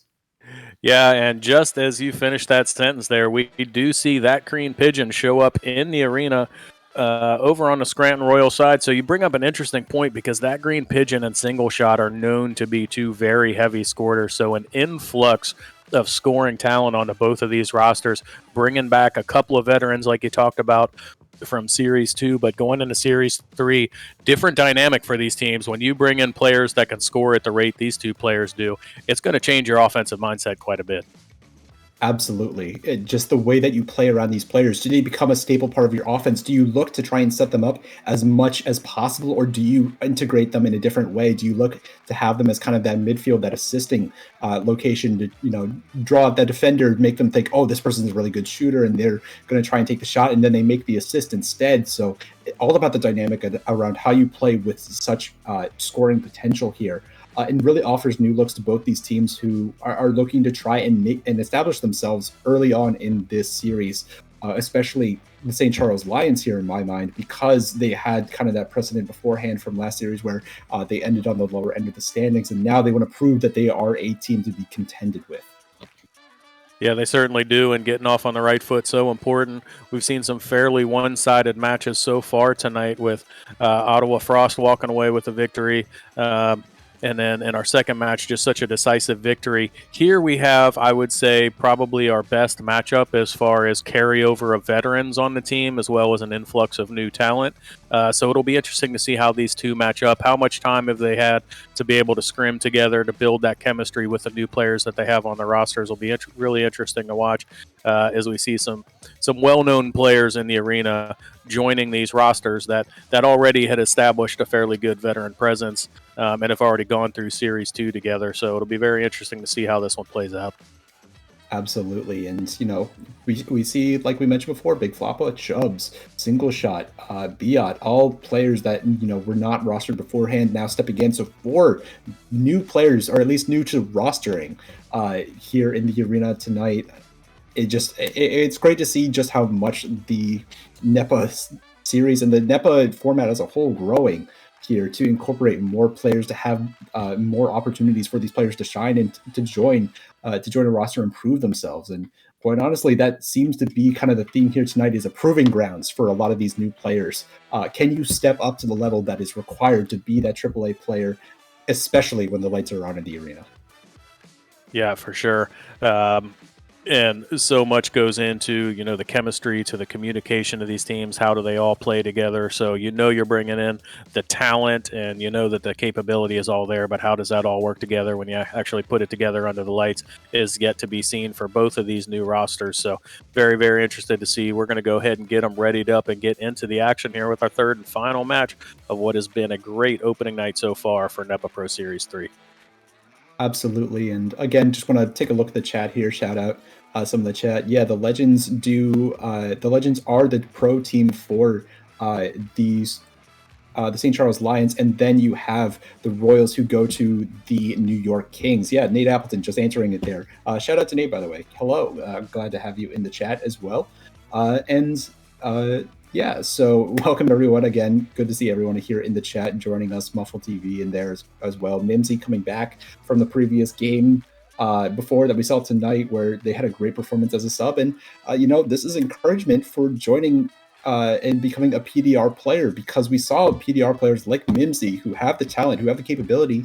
They're able to step up in these games, and then they put on a good showing, which then reinforces this idea that they should be a rostered player. The Big Floppa came from PDR last series and now is a roster player. Single Shot, same thing. Biot, same thing. They put on these performances, and they have this reputation around them because of that participation. And even you can make it here into the AAA, into the NEPA format, should you put in the work and display your talent in the PDR. So make sure that you go sign up for that and become a part of it. It is a great thing to be a part of, and to play all of those different games and scrims that go on inside of there. And what better way to get involved than to get yourself signed up for the NEPA Charity Cup that's coming up March 10th through the 12th in St. Louis, Missouri. You want to be a part of that. It's a chance to meet, interact, even play with some of these pro and AAA level players. It's a great experience to see how they play in person while you're watching the game in the arena simultaneously. You really can learn so much, and you get to meet so many of these great players that we get to talk about here in a virtual reality. You get to see them out in the real world, which is super awesome. So come out for that. Charity Cup benefiting the Crush and Heal organization. They do so much great work for mental health and recovery. We are bringing that into the virtual reality world. You want to be a part of that. You want to get your t-shirt for the event. We're going to be launching those in the next week or so. Tune in Thursday night to see the artwork revealed for what those t-shirts are going to look like, but it's going to be a great event. The signups are going to be found at NEPAvrp.com. So get over there now, be a part of it. You want to come out and participate. The first Charity Cup in 2022 was a huge success, so we had to come back, and we're coming back even bigger and better in 2023. So go check that out at NEPAvrp.com, as it looks like we've got the teams readied up and we're ready to get to the action in the arena. Indeed. Let's just jump right into it, shall we? Our final game here of opening night on NEPA TV. The AAA series kicks off with this final match here. And now we will see the headbutt come through. It will be the Scranton Royals winning this first joust. They get the hands on it. Mistake looking for the crossover to Pigeon. Pigeon immediately sending that one in to the top side of the goal. 2 points on the board with only 8 seconds off the clock. Yeah, quick goal there. That Green Pigeon, no surprise. Mistake, who was a huge player in AAA in Series 2, gets the assist on that one. They get that quick goal 8 seconds in. They're already up 2-0. Let's see now with the joust advantage what the Lions can do to answer. The send down over to Biot. Oh, Biot just can't quite track it down. The disc just floating right in front of them. Not quite able to get the hands on it. This one into the hands of Pigeon. Pigeon looking to line up another shot. Has multiple players there and will just secure the 2 easily with the dunk as the defense could not recover in time. And we talked in the pregame about the offensive prowess of that Green Pigeon. Already 4 points on the board. All 4 of the Royals' points so far. So already making the presence felt here in Series 3 as TGP on the Royals roster. Another joust advantage for the Lions. They had a turnover on the first one. Let's see what they can do here. Oh, Risen was trying to slip that one through, but the mid stack there is so good at reading that pass and getting the hands on it. Now another stun comes through. Big Floppa trying to get the grab on the disc. It will be Chubbs instead. Now taking this one, gives it over to Floppa. Floppa up top to Mistake. Mistake putting that one into the goal. And this team, I remember from the exhibition match, they were maybe a little bit trying to get that chemistry still together. And here they look to be on point. Yeah, they certainly do. 6 points now, all going the Royals' way. They are coming out, and if you can tell that the exhibition matches, the scrims are paying off as they've got the chemistry going here with the Royals still trying to create another turnover here in the midfield, and they do initially, but the Lions trying to get the disc and get set up into an offensive set. Yeah, this pass all the way deep. Pigeon was looking for the send in there, but Wiggles, great grab, the save, denying that one, keeping this one at 6-0. It will be Floppa to take this one and try and send a pass down low, but Biot may get there first, will in fact get the tap, and into the orange zone we go. This one tracked down by Biot with a stack, and the 3 comes through, cutting that lead in half. Yeah, nice shot there by Biot. Comes in from underneath the goal, able to put that one in from 13 meters. Gets the first points on the board for the Lions. 6-3 now with 5.5 to go in the first quarter. Yeah, and now we'll see the first offensive joust here for the side of the Scranton Royals. They haven't really had any setups yet. This one going down deep. Oh no, the mid stack picks that one off, and just right back into the hands of the offense. Chubbs now looking to push this one. 3-point shot in and good in the top pocket, bring them back up by 6. And so unfortunate there for the Lions because the midfield stack did its job. It created a turnover there, but unable to get a clear pass out from the midfield. They turn it back over to the Royals to capitalize and stretch the lead out to 9-3, just under 5 to go.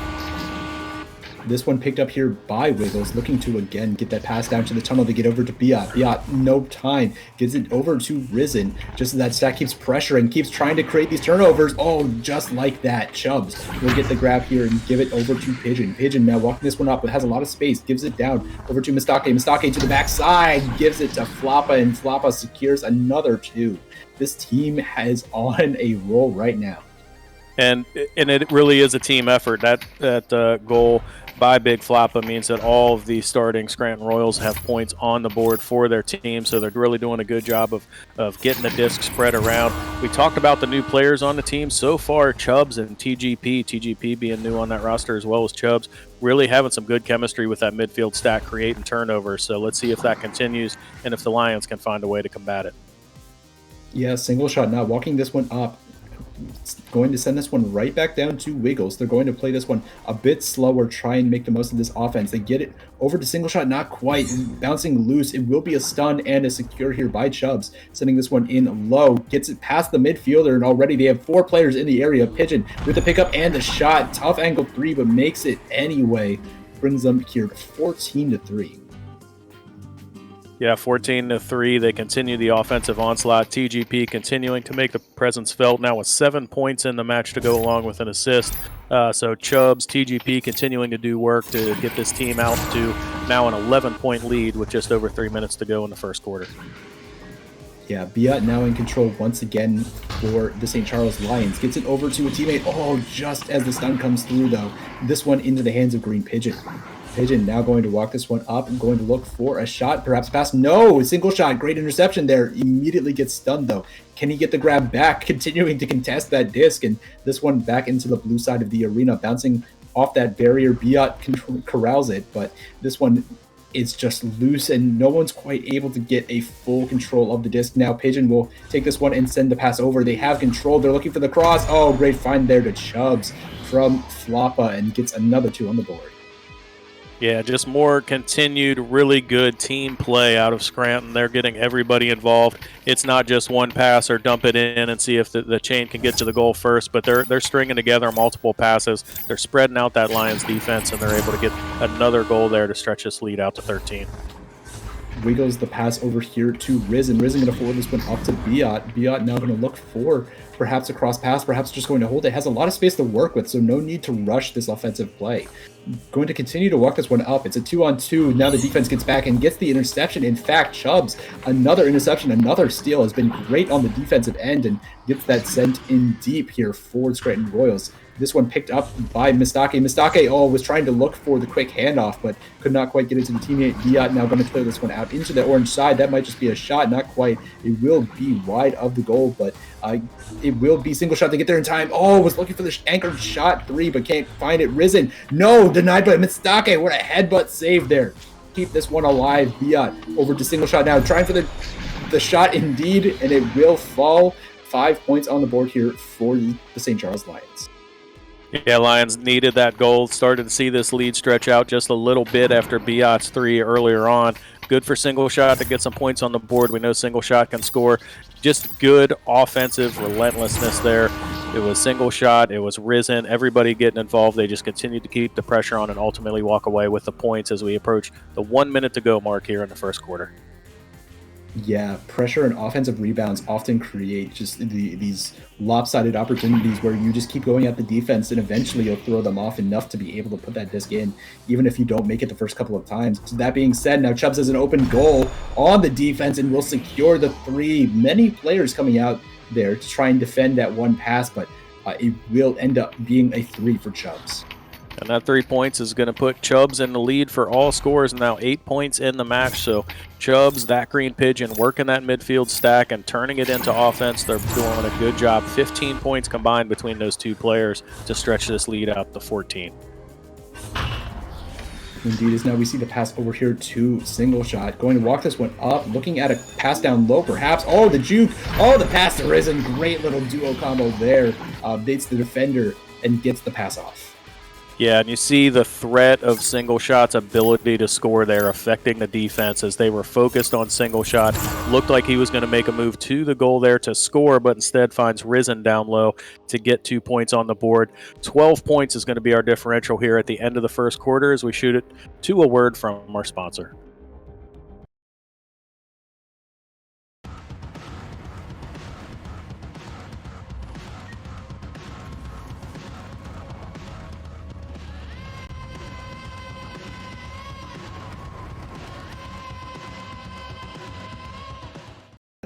To do so.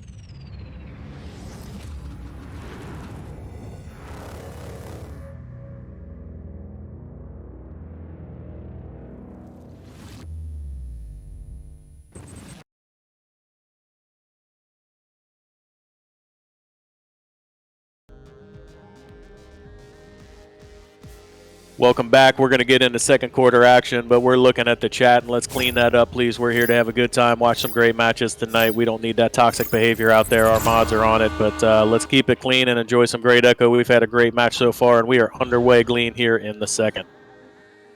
Yeah, as now we see Chubbs take control of this again. The Scranton Royals on the offensive end. It will be a pass to Big Floppa. Oh, the shot almost came through, but Wiggles a great save there. The second or third save of the night is now single shot will corral this one and look to move this forward. Looking at a cross pass down low to Biot. Biot now in solid control and in good positioning. Has a lot of space, a lot of time to work with. Now gets this one up top to Wiggles. Wiggles trying to go across the single shot. This one will bounce in a rather awkward manner, meaning that this one is back towards the tunnels. However, the stack for the St. Charles Lions is able to corral this one quite easily and trying to get another pass, but again, they can't quite connect. Single shot gets it stolen and stunned. Mustake cleared this one out into the tunnels, and now the race is on. The pass, the shot, in fact, from Chubbs, the cleanup to get themselves the 3, and now 22 points on the board here for those Scranton Royals. 22 points for the team, half of those credited to Chubbs with that three-pointer now with 11 in the game. So on point, Chubbs continues to be. They've stretched the lead out to 15 here. We're going to see a joust advantage for the Lions. They're going to want to get some offense going here before they let this lead get any further. Yeah, single shot will now try and back this one up to a teammate. No, the bounce is unfortunate. That means that Green Page is going to take the bounce shot. Oh, good save there from Biot, getting back just in time before that one found its way in. Wiggles now corralling this one, sending it. Oh, the pass will actually go off someone's head, but into the hands of single shot anyway. Single shot now back here to Wiggles. Wiggles back forward to single and looking for another pass up top here to Risen. A lot of great passes here as they have Biot on the back line now, looking to try and make a good play. They trying to find these passes. They have Risen up top. Risen driving in, finds the shot in the near side pocket to give them another 2 points. Yeah, Risen's second two-pointer of the game. That's 4 on the match. Great job there by Biot, who hung on the disc just long enough to draw Chubbs out, which opened up that passing lane, able to get that pass over to Risen to get that goal and get some more points on the board. They absolutely needed that to stem the scoring that was going on for the Royals. So they get some points on the board, but they break up the momentum more importantly, and here they are on the offensive side again. Yeah, trying to apply even more pressure. Biot gets a hold of the disc for a moment. Single shot tapping this one back to Risen. Risen now going to move this one forward, sends a pass down low. Biot looking at a cross. Oh, just a little bit low. Can't quite find the teammate's hands. So corralled here by TGP. Going to send that one in deep. That's a shot, actually. Off the backboard? No, not quite. Can't quite find the full 3 points. But Big Floppa will bring this one in for the 2 on the slam dunk on the lower end of the goal. Royals able to capitalize there on the turnover, but I do like the pressure that St. Charles is playing with right now. They're really pushing things on the offensive end. As we know, that's going to lead to a few mistakes, and it's going to turn into turnovers. They had an errant cross there, but they really put themselves in position to score by playing a little more aggressively on the offensive end. Let's see if they keep that up. I think that's the route that they want to go to try and eat back into this lead.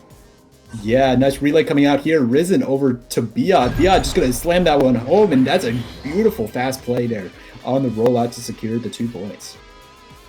Biot now with 5 points on the match. They brought it back to within 13, and again, being really aggressive. They're bringing players forward, 3-4 players in and around the bubble, and they're applying some pressure now, which is good because they're keeping the Royals back on the defensive end. So let's see if they can break things up here as we see the Royals come out with the joust advantage, look to move it forward over to the blue side. Sorry, I just saw someone in chat.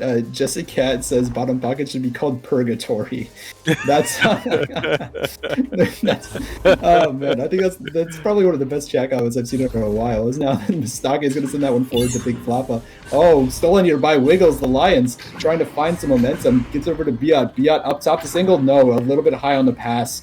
These passes just ever so close, but just that little bit off, meaning that these offensive pushes get disrupted. That's a Kung shot, in fact. That's in from deep. Pigeon hits him from 59 meters out. Gives them 27 points, a 16-point lead. Yeah, really nice shot there. Like you said, created off the turnover of just a slightly errant pass. As the Lions are getting more aggressive, they're going to have to make sure that they keep those passes crisp and they don't have those kind of turnovers, because when you got players in the arena like Chubbs and TGP that'll make you pay that time. Pigeon dialing one in from 59 meters off that Kung shot, gets another 3 points. They've stretched the lead out to 14 again. 16.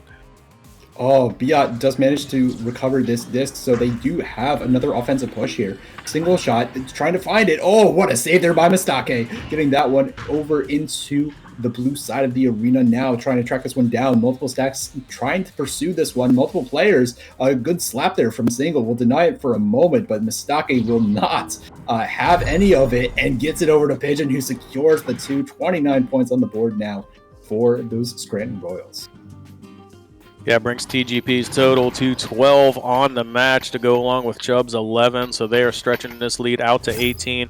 We talked about it in the pregame that we know Pigeon is a prolific scorer. That's playing out here, particularly in the second quarter, to stretch this lead out. The Lions have had their moments, but they're going to have to start putting some of these into the back of the net in order to keep this score close going into halftime. Yeah, and it's just about making those small connections. Oh, just as we say that, gets turned over. Good interception here from the Scranton Royals. Now the pass down low. Good interception by Biot. Denies the offensive push for now. As Chubbs will get a hand on this one. Gets the stun on Risen. Will walk this one forward. A lot of space to work with. Finds the pass up top. What a slap there by Floppa to get them another 2 points on the board. And Floppa somewhat quietly having a big impact on this team. That's 6 points to go along with 2 assists, but it just seems like anytime the Lions try and get something going, there's a turnover, there's an errant pass. That time, big Floppa on the benefiting end, getting those 2 points on the board, stretching this lead all the way out to 20. Yeah, Biot now in control for the Lions once again. They really like going to Biot here on the rollout. Looking for a pass, perhaps going down low to Risen. This relay rollout has been working very well for them. Now over to Single. Risen and Single working well there together with patience to beat out that defense. Yeah, Single shot, getting some points on the board there. Good teamwork, good offensive attack, just 18 seconds on that goal. So bringing the pressure, let's see if they can keep it up. Indeed, and I really think those two got to come online here for the St. Charles Lions. They stand out in my mind as the two most prolific scorers on this roster, and really it feels like that's how it's gone so far. Pigeon's going to send this one down over to Chubbs. Chubbs now going to walk this one up, has a shot potential here, will take it and secure another 2 points, and that 20-point lead just continues to stay steady. Yeah, and what an answer there. Stretching that lead back out to 20 as we approach the 30 seconds to go in the half mark. One more rollout here for the Lions. Let's see if they can get a goal, try and grab some momentum as they go into the halftime break. All right, the pass from Wiggles down over to Risen. Risen across to Biot, now moving forward. Has that long cross, but it's a bit risky as that defensive stack is hiding there. It decides to just walk this one up. A lot of space, again, to work with. Gives it over here to Risen. Risen with a shot, and the goalie was stunned, so it's an easy 2. Secure. Yeah, and that's what we talked about, getting points on the board going into halftime. This will take us into halftime, and we will see a 33-15 advantage going to the Scranton Royals. We're going to kick it to a word from our sponsors and then be back with our Holzhauer Auto and Motorsports halftime show.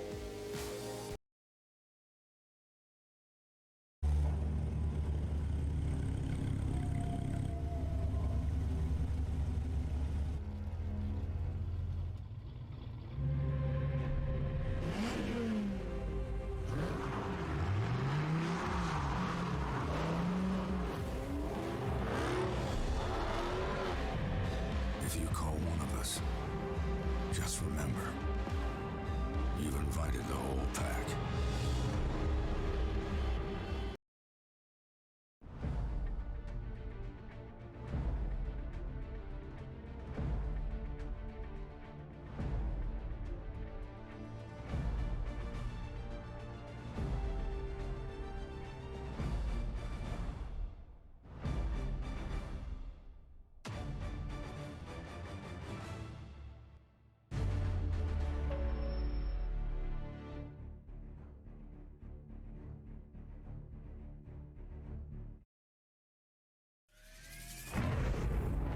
Hold on a minute. Did we hear that right? Dodge is making an electric car? We're talking hypothetical, right? Surely you jest. Dodge? You mean the people who devised the legendary 426 Hemi and sunk it into a sublime missile?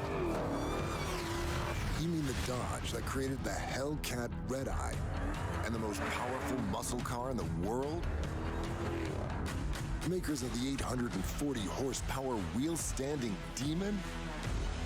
Why on God's green earth would Dodge ever build an electric car? Anybody Anybody? Any thoughts out there? Hello?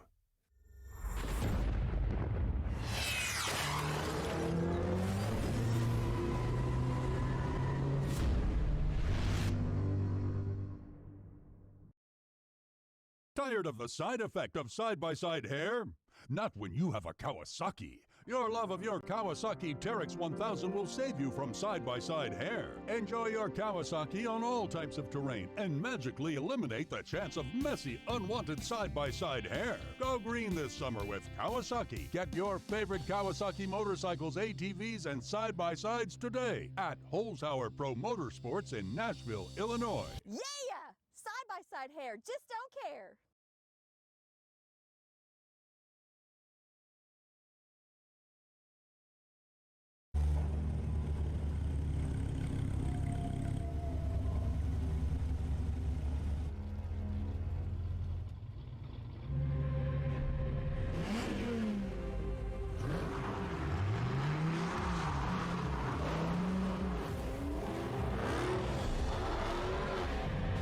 If you call one of us, just remember, you've invited the whole pack.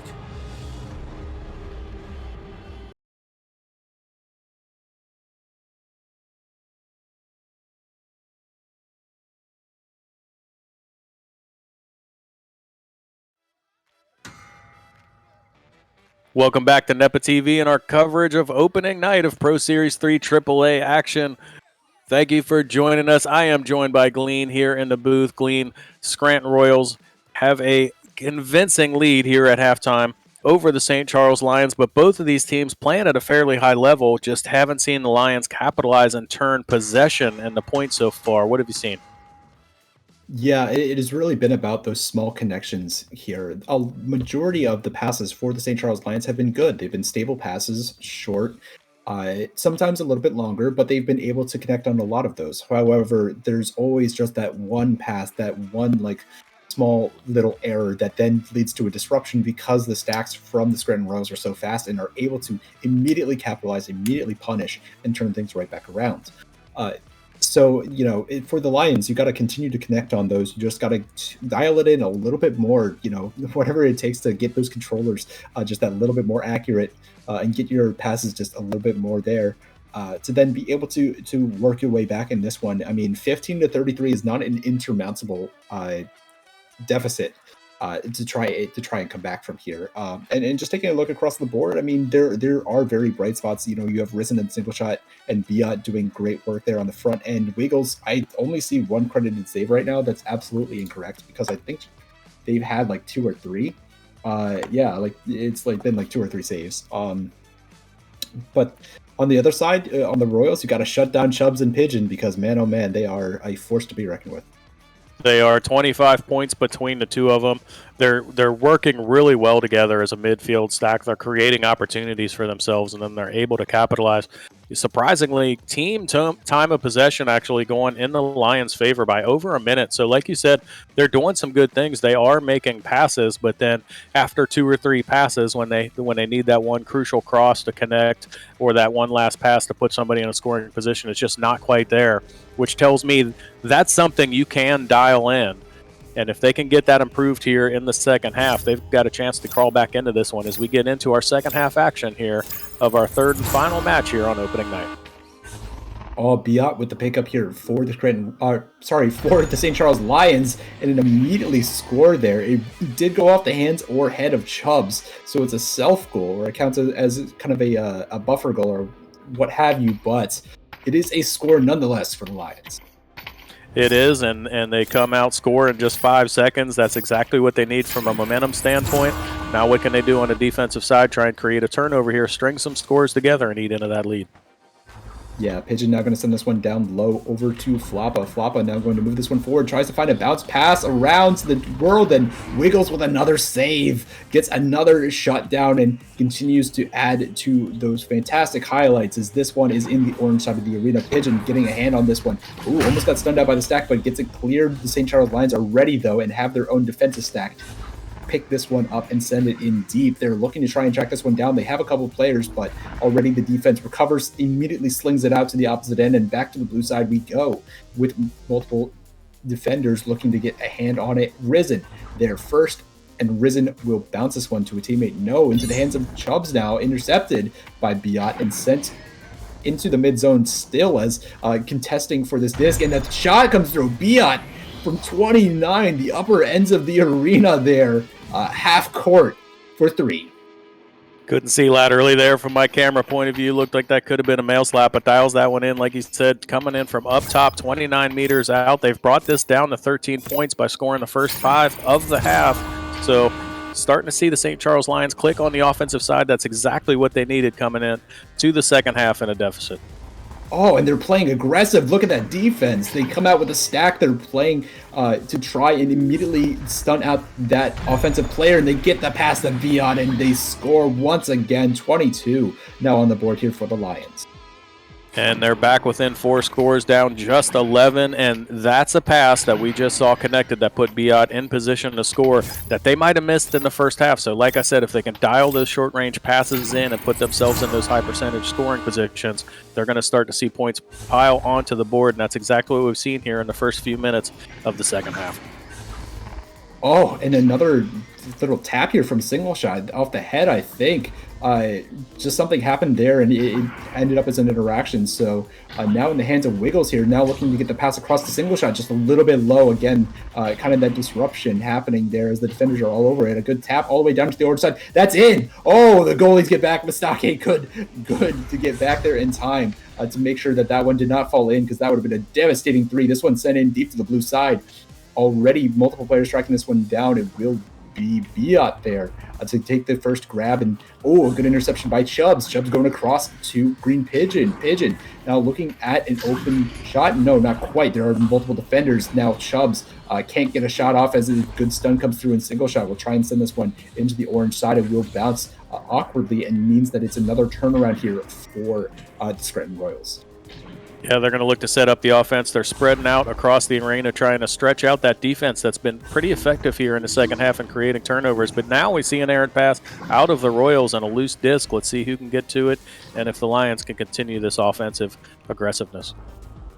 Floppa comes away with this one over to Mistake. Mistake trying to go back, but another errant pass. It's very unusual to see this from what we saw before. Very clean passing from the Royals. Biot with another shot and another 2. Count 7 for Biot in this quarter alone, as they are continuing to put on pressure here, now within 9 points. Yeah, back within 9, 12 points on the match for Biot with 7 points here in the half. Really strong start for the Lions. That's exactly what they needed coming out of halftime. The Royals, on the other hand, who we saw passing so crisply in the first half, have had a couple of errant passes, and that's what created the opportunities that the Lions have been able to capitalize on. And as they have another turnover here, Single Shot getting the clear out. Yeah, this one being tracked down already. Oh, wow. Look how fast that stack was between Single and Biot. They managed to get down the arena and get another 2 on the board, and a wise timeout here to come from, I believe, the side of the side of the Scranton Royals, as that was rather troublesome to see such a scoring series here from the St. Charles Lions. Yeah, Lions are on a run, a very wise timeout, our first timeout of the season, by the way, as they look to regroup here, try and dial that passing back in that's turning into turnovers. Great play there by Single Shot, who actually made the interception on the inner pass, made the clear, and then quickly got into that stack like you talked about, got down to the other end and put the points on the board. They're back within 7. So really nice recovery here by the Lions, starting off the second half on fire. Absolutely, and that's what you need to see. You need to see that fast aggression come out, especially if you're trying to come from down so many points. And don't call it a comeback just yet. We are still multiple goals away from tying this one up, but very wise to take that time out, kind of reset your image of the game, make sure you don't get too frustrated, and then try and find a good play here to try and right yourself. As they come out of the offensive tunnels here, they want to make sure that they are finding a good offensive play. They get it down here to Pigeon. Pigeon now looking to get this one up top over to Floppa. Floppa with control of the disc for right now is going to continue to hold this one and try and play with the space that they have available. Floppa will move this one forward over to Chubbs. Chubbs looking at the cross pass back to Floppa. Floppa's down low to Pigeon. Pigeon looking for the shot, perhaps the one-on-one, and that will do it. They get their first couple of points here for this second half. And really nice use of the timeout. They stopped the momentum that was going very much in the Lions' direction, and they came up with a great offensive play. Not sure it played out exactly how they wanted. Big Floppa, though, realized, took some patience, allowed that green pigeon to space out a little bit, ends up getting that disc over on the right-hand side, puts it in for a goal to stop the run that the Lions were on, and now they come out with an aggressive midfield stack to try and create the turnover, and they're going to look to get another quick one. Again, it's going to be TGP putting in that three-pointer from 9 meters out. So they've got two quick ones here, taking a lead that was down to 6, back up to 12 on short order. Yeah, they stabilized, it really is the best term for it. They made sure that they stabilized both the gameplay that they were looking for as well as their mental game here, and they are looking to try and reestablish the lead that they once had. Now Biot with control of the disc will send this one right back to Wiggles as they're playing a bit slower here on the offensive push. Oh, just that pass going a bit wide. Biot not able to get the hands on it, so Pigeon will control it. No, Biot good stun and send through the tunnel, bouncing this one, looking for the bounce shot. Oh, almost had it and goes past a couple of teammates there. Risen will get there first. Risen at a 3. Yes, will hit that one and bring them back within 9. Yeah, dials that one in. Coming off of that joust, maybe a little bit too conservative. They went for a long cross pass in their own end. Looked like it was going to turn into points for the Royals, but Biot doing a great job picking that one up at the midfield and then pushing things forward. Turns into a three-pointer, and it's back to a 3-score game. Mistake in control of this one, just trying to get that defense to come out a little bit farther. Oh, gets the pass off, a bit dangerous. Oh no, lost here by Floppa. Means that it's a turnover in favor of Biot, and now going to move this one over to single shot. Does not have the angle for a 3, but we'll get the pass down low to Risen. Risen looking for the shot. No, perhaps was trying to get across, and the stun comes through anyway, and now Wiggles with control. Wiggles over to Biot. Biot looking to send this one down low to Risen. Can't quite find it as Risen is stunned. Single shot, not going to back this one right back up to Wiggles, and again, they have this offensive push. They're trying to get this arena spaced out. They're trying to send this one down low to Risen. Risen, no, can't find it. Instead, off the hands of Mistake, or off the post. Something happened there. Pigeon will get the clear out eventually after a bit of a scramble for the disc, and this one back to the blue side of the arena where it looks like it will be Wiggles there first. Wiggles now getting this one over to Risen. Risen over now to single. Single lining up the 3. Will not be able to hit it. Just off the post instead, and Chubb's now going to send this one over to that green pigeon, and now they're going to move this one forward. 13 seconds left on the clock. Is there one more score available? Pigeon, nice little stun there by the block, and gets it past the hands of Risen to bring them up to 40. Yeah, and it looked like the defensive stack was going to be back, but I think it was Big Floppa who got a stun in, broke up the defensive stack from the Lions, gives TGP the opportunity to get that shot off, and they take the lead back out to 11, but in what looked like could have been a blowout. That was a great quarter for the Lions. They've brought it back within 11 points going into the fourth quarter. Should be an exciting finish, so do not go far. We're going to kick it to a word from our sponsors.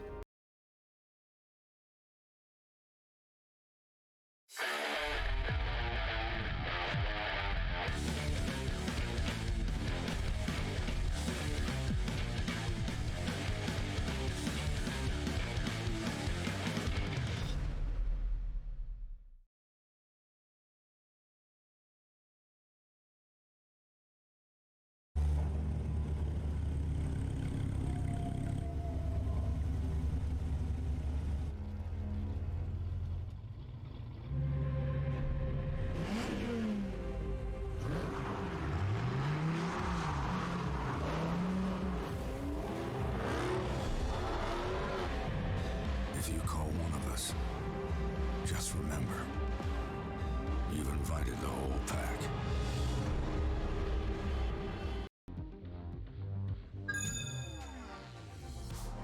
Welcome back to NEPA TV. We are here for the final fourth quarter of the night. We have had 3 matches tonight. That third quarter was as exciting as we have seen all night, Glean. Can't wait to see what's in hand here in the fourth.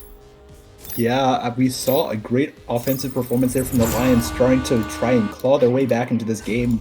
If they want to try and take this first game and establish themselves as a team to be reckoned with. Single Shot now in control of this one. They won the initial joust for, I believe, the first time in this match. Is now Biot's going to get this one up top. No, can't quite hit Wiggles there. Wiggles looking to drive that one, can't quite find it. As now Biot will get the offensive rebound and send this one across to Single Shot. Has to drop back and play kind of that backline position with Wiggles in such an aggressive position, and a good stun from Wiggles means that Risen secures the 2. They're back to that 9-point barrier, and that is something they've struggled to break so far.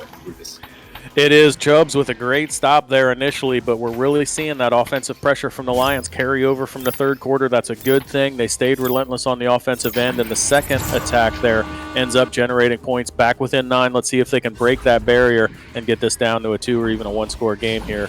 Still plenty of time to go in this match with 7 minutes to play.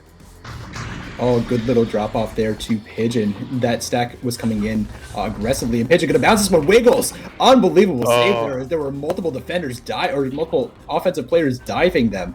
Now this one over to Pigeon, but immediately stunned by Single Shot. Single now going to juke around a little bit, gets the pocket picks. Chubbs looking at the shot, and this bounce will definitely go through as that one gets another 2.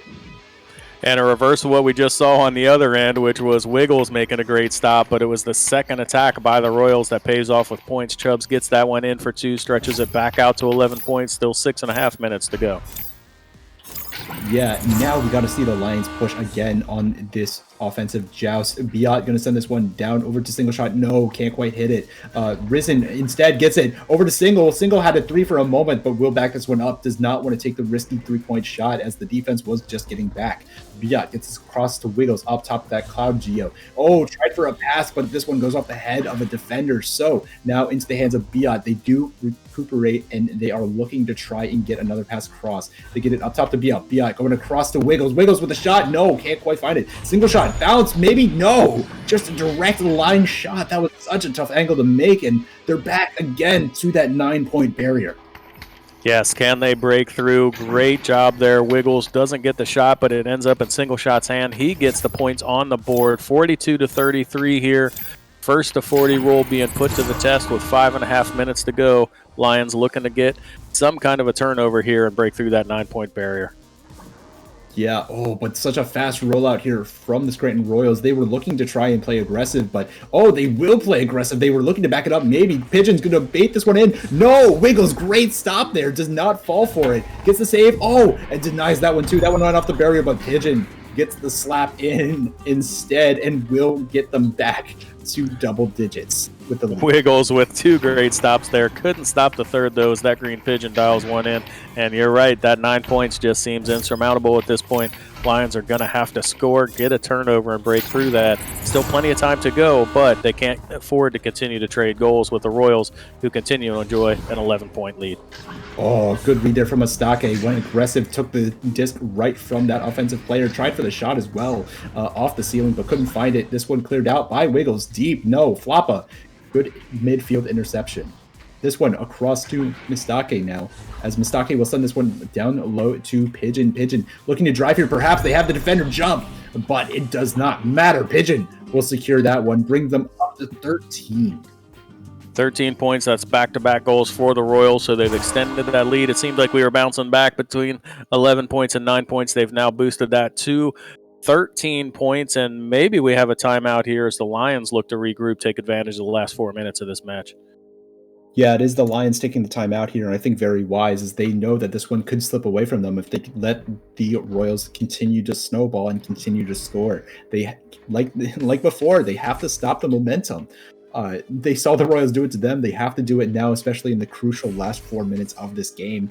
You have to take control, and you have to play with as much momentum and as much energy as you got, and maybe this timeout is just that. Just trying to recuperate some energy, get a solid offensive play out, so that way you can then score and continue to build off it from there. That's right. And you know that Risen has in the back of the mind the fact that, the clock is going to become a bit of an enemy, so they're going to have to take even more risks than maybe they've been doing for the last quarter and a half, where they've really made a great charge to eat back into this lead, but now down 13 with just 4 minutes to play. They've got to be aggressive, both offensively and defensively, because if they can't create some turnovers and get some consecutive goals, they just can't continue to hang out in this 9 to 13 point range, because the clock is going to start running out on them. So let's see where and how the Lions look to take some of that risk and try and create some turnovers to turn into points. Yeah, exactly. So we'll see how things play out here as players are just in the arena kind of trying to keep warm, maybe messing around a little bit. It's all about the energy here in the fourth and trying to keep that up. And I'll take a quick look here at some of the numbers, some of the stats that we have. I mean, I didn't even realize Pigeon broke the 20-point barrier on scoring. 23 points for Pigeon. Quick shout out to that, leading all scorers here tonight. Just the assists across the board. There's a tremendous amount of assists here on the Scranton Royals side as well. 7 assists from Mistake, who has been a great captain, I think, in this game. Really trying to facilitate 4 teammates as well as try and get things rolling, even when he is not the direct assist. So some good work here from the Royals, and the Lions are looking for a great push here as they have an immediate pass, but that one goes wide as it will be Pigeon to pick this one up. Wiggles got to stop, but this one gets sent in, and Mistake scores the 3. Yeah, taking the time out. You want to come out with a great offensive play, and an errant pass there turns into a turnover, and Mistake makes them play. It looked like Wiggles was going to have a chance to get it moving back in the right direction, but Mistake intercepts that pass, sends it home. It's now stretched out to 16 points with 3.5 minutes to play. That is not what the Lions wanted to see coming out of that timeout. Yeah, and now they're trying to get another offensive possession going here, but they just can't connect. Chubbs taking this one and sending it in high. Can't quite find a full clear, so Wiggles will be able to take this one and try and get it to a teammate, but it just bounces off some Geo once again. This one into the hands of Pigeon now. Pigeon gonna send this one in deep, just trying to get someone out. Oh, that's a cloud shot! Oh, Pigeon, don't do it to him! Hits the cloud shot late in the fourth, and that really feels, that is a backbreaker there, Brutus. It is, and to give up 2 3-pointers on short order, since taking that timeout with 4 minutes to play. In the last minute, they've given up 2 3-pointers and let this lead extend all the way out to 19 points. Not what the Lions were looking for. Made such an impressive charge in the third quarter and the beginning of the fourth, but now we're starting to see the Royals walk away with this one. Points are going to have to come fast and furious if the Lions want any chance to walk away with the victory here tonight. Yeah, Biel's going to get this across to Single shots. Single's going to send it over to Risen, but another great save there. Either Pigeon or Mistake, maybe both, getting a hand on that one and denying it from going into the goal. This one back into the blue side, and Chubbs now will be able to take this and send it over to that barrier player, Mistake. Mistake looking to go back across over to Pigeon. Pigeon trying to drive. Oh, can't quite find it. Will go low of the goal, and Floppa will now be able to track this one down and look to get that up top. We'll get it over to Pigeon. Pigeon looking at a couple of pass options, goes for the lower one, tries for a shot. Good save there by Wiggles, denying that. And this one back over into the hands of Pigeon as they try for another offensive push here. They just have so many offensive rebounds. Chubbs now with the disc, tries for the shot. Oh, goes a bit high. Oh, almost had the shot again, but a good stun, denying that. And Pigeon will now get stunned as well. This one back into the orange side as we go all the way across the arena, and we see that Biot cannot get a hand on it, so it will be Pigeon instead in the clear. Not quite through. It will bounce off of that one block towards the upper trap, and this one into the hands of Biot now as they look to turn this around on this offensive push. They are back on the attack. 90 seconds to go. Out of reach mathematically at this point, but they are going to finish strong there with Biot getting the assist from Risen. If those types of passes would have connected in the first half, I think we would have seen an entirely different match tonight. That was a nice cross from Risen. Biot on the receiving end puts that one in for another 2 points as we approach the final minute of tonight's coverage. And, I think part of it is kind of those first game jitters, and part of it is just trying to secure the chemistry together. Remember, Single Shot and Biot are new players to this roster, so trying to secure the chemistry 100% is something that will come with time. And quite honestly, from what we've seen from this team as Biot swings that in from a 2, beautiful little passing set there from Risen to Biot at the end will secure another 2 points, but there's a lot of great things to build off here if you are the St. Charles Lions, and things are looking very bright for this Series 3. Yeah, indeed. We're into our final 20 seconds of the match, but really a strong finish from the Lions, playing this one wire to wire. Biot getting a couple of goals here at the end. So, yeah, both of these teams are going to be players as that chemistry continues to play out. But as we go into the final 10 seconds here, it is going to be the Scranton Royals who walk away 1-0 here in Series 3 as Chubbs dials in a three-pointer from 27 meters to close this one out. That'll make our final score 55-37. Man, oh man, what a finish to that. A statement at the end there by Chubbs. And that will do it. Yeah, 55-37, a good showing here from the Royals. It was much closer, though, for a majority of, or not necessarily a majority, but towards that third quarter, it definitely looked a little bit closer. But eventually, here in the fourth, they were able to outscore, and they had 15 points in that last quarter. So a very strong offensive performance at the very end. Yeah, it was, and statistically, when you take a look at the team stats, this was a very even match. Most of the stats split 50-50 between the teams, but of course, the only stat that really matters is the scoreboard. And Chubbs and that Green Pigeon so effective in their stacks tonight, getting each other in position to put points on the board. Looking at 26 for Pigeon, 18 for Chubbs. Those two were just a lethal combination tonight, and something that the Lions didn't have the answer for. But great job by both of these teams. Hats off to a great performance. That third quarter, by far the most competitive of the night and really exciting to watch. But the Royals are going to walk away with the victory. And Glean, it's on you and I to figure out who the player of the match is going to be. I mean, it's definitely a contest for sure, but for me, I mean, Pigeon just had such a stellar offensive performance. It felt like they nailed pretty much every single shot down the stretch, and really came alive there in the fourth to secure a number of very critical points, especially that cloud shot at the end. That felt really, to me, like the energy shifted from, there's potential for a comeback. We're a little bit shaky here for the Royals to, we have this game. And to me, that speaks volumes, especially here on the offensive end. So, for me, I think it goes to Pigeon, but I'm interested to hear your thoughts here. Yeah, I mean, if I could give it to a stack, I'd give it to Chubbs and Pigeon, right? But it's a player of the match. It's not stack of the match. But those two just combined so well. Pigeon, new to the roster, immediately fitting in from a chemistry perspective. Look at that time of possession, 3.5 minutes. Time of possession for Pigeon. So really involved with the offensive plays, not just taking shots, but just being involved with the development of the offensive side and the plays that they were trying to put together. And then at the end of the day, yeah, I mean, that cloud shot was amazing, but had several long three-pointers that just seemed like daggers every time the Lions were trying to make a push. They got the lead all the way down to 9 several times, and Pigeon just seemed to dial in those threes at the right times to keep them at bay. So, yeah, no argument from me here on Pigeon walking away with the Holtzhauer Auto and Motorsports Player of the Match. Yeah, congratulations to Pigeon for winning that Stuntman Award. And we'll be back in just a couple minutes here. We're going to try and get an interview together with those Scranton Royals. So we will see you in just a moment.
Welcome back to NEPA TV. We are here with the winners of Game 3 of opening night.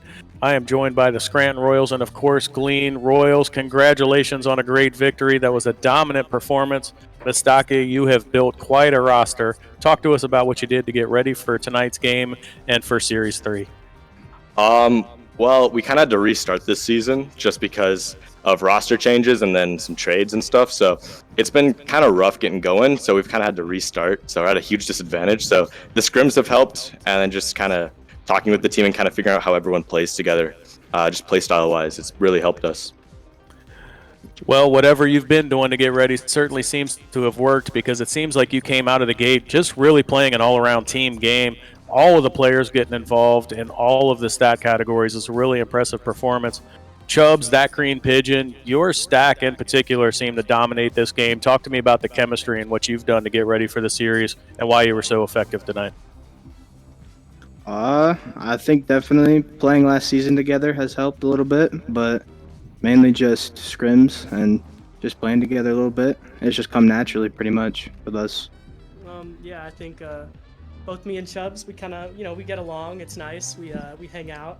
But being on the field together, I think we both kind of have a similar mentality on how we want to attack other teams and how we want to play defensively. And I think that kind of translates into both of us getting a lot of points off of it.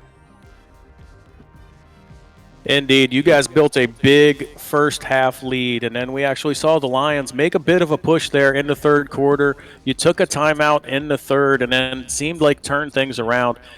Hung out around 9-11 point lead for a while and then really blew things open there in the last 4 minutes of the match. What did you do there as a team to really put this one away? I think that right after halftime, we were all kind of cooling off a bit from the game, and just kind of slowed down our momentum a lot. Taking that time out was more just to kind of regroup and then just kind of settle into the game again. And then that last time out that the Lions took, we just kept the energy up and then just kept pushing through. So at that point, we just were able to get a solid lead off of that. Yeah, well, it certainly paid off, and it was our first time out of the season, so congrats on that stat. But it seemed to be a good one, and certainly you guys were able to turn things around. Glean, what do you got for the Royals? Nothing much. I am curious, kind of with this retooled roster, Mistake, I'm sure you remember your deep run in the playoffs last season. I'm curious on where your thoughts are coming into this season, how far you guys are going to be able to come with this new roster. I think it's a bit early to judge just because this was our first game together, and then just with not as many scrims as the other teams that are going into this. But so far, I'm seeing a lot of potential, and honestly, I think we could make a run for it. Very, very fair. All right. Well, thank you guys. You are off to a great start. Congratulations. You are 1-0 here in Series 3, and it was a very, very strong performance. So congrats to you. Congrats to Pigeon, who walked away with the stuntman tonight, Holzhauer player of the match. It just seemed like, Pigeon, you were able to hit a 3 every time the Lions tried to bring it close. You kind of put the dagger in the heart. So great, great performance, and congrats to you. Congrats to the entire Royal squad. Look forward to watching you the rest of the series. Thanks, guys. Thank you so much for having us. Appreciate it. Awesome. And with that, we will clear you guys off. We will also clear off our broadcast. We thank all of our viewers for joining us here tonight. Thank you to Glean. Always a pleasure to be in the booth with you. Also to AJ and to Vocus, who have gotten all the production stuff together for us. Great, great stuff tonight. We look forward to seeing you back. 4 games later this week, Wednesday and Thursday night. Do not miss those right here on NEPA TV. See ya!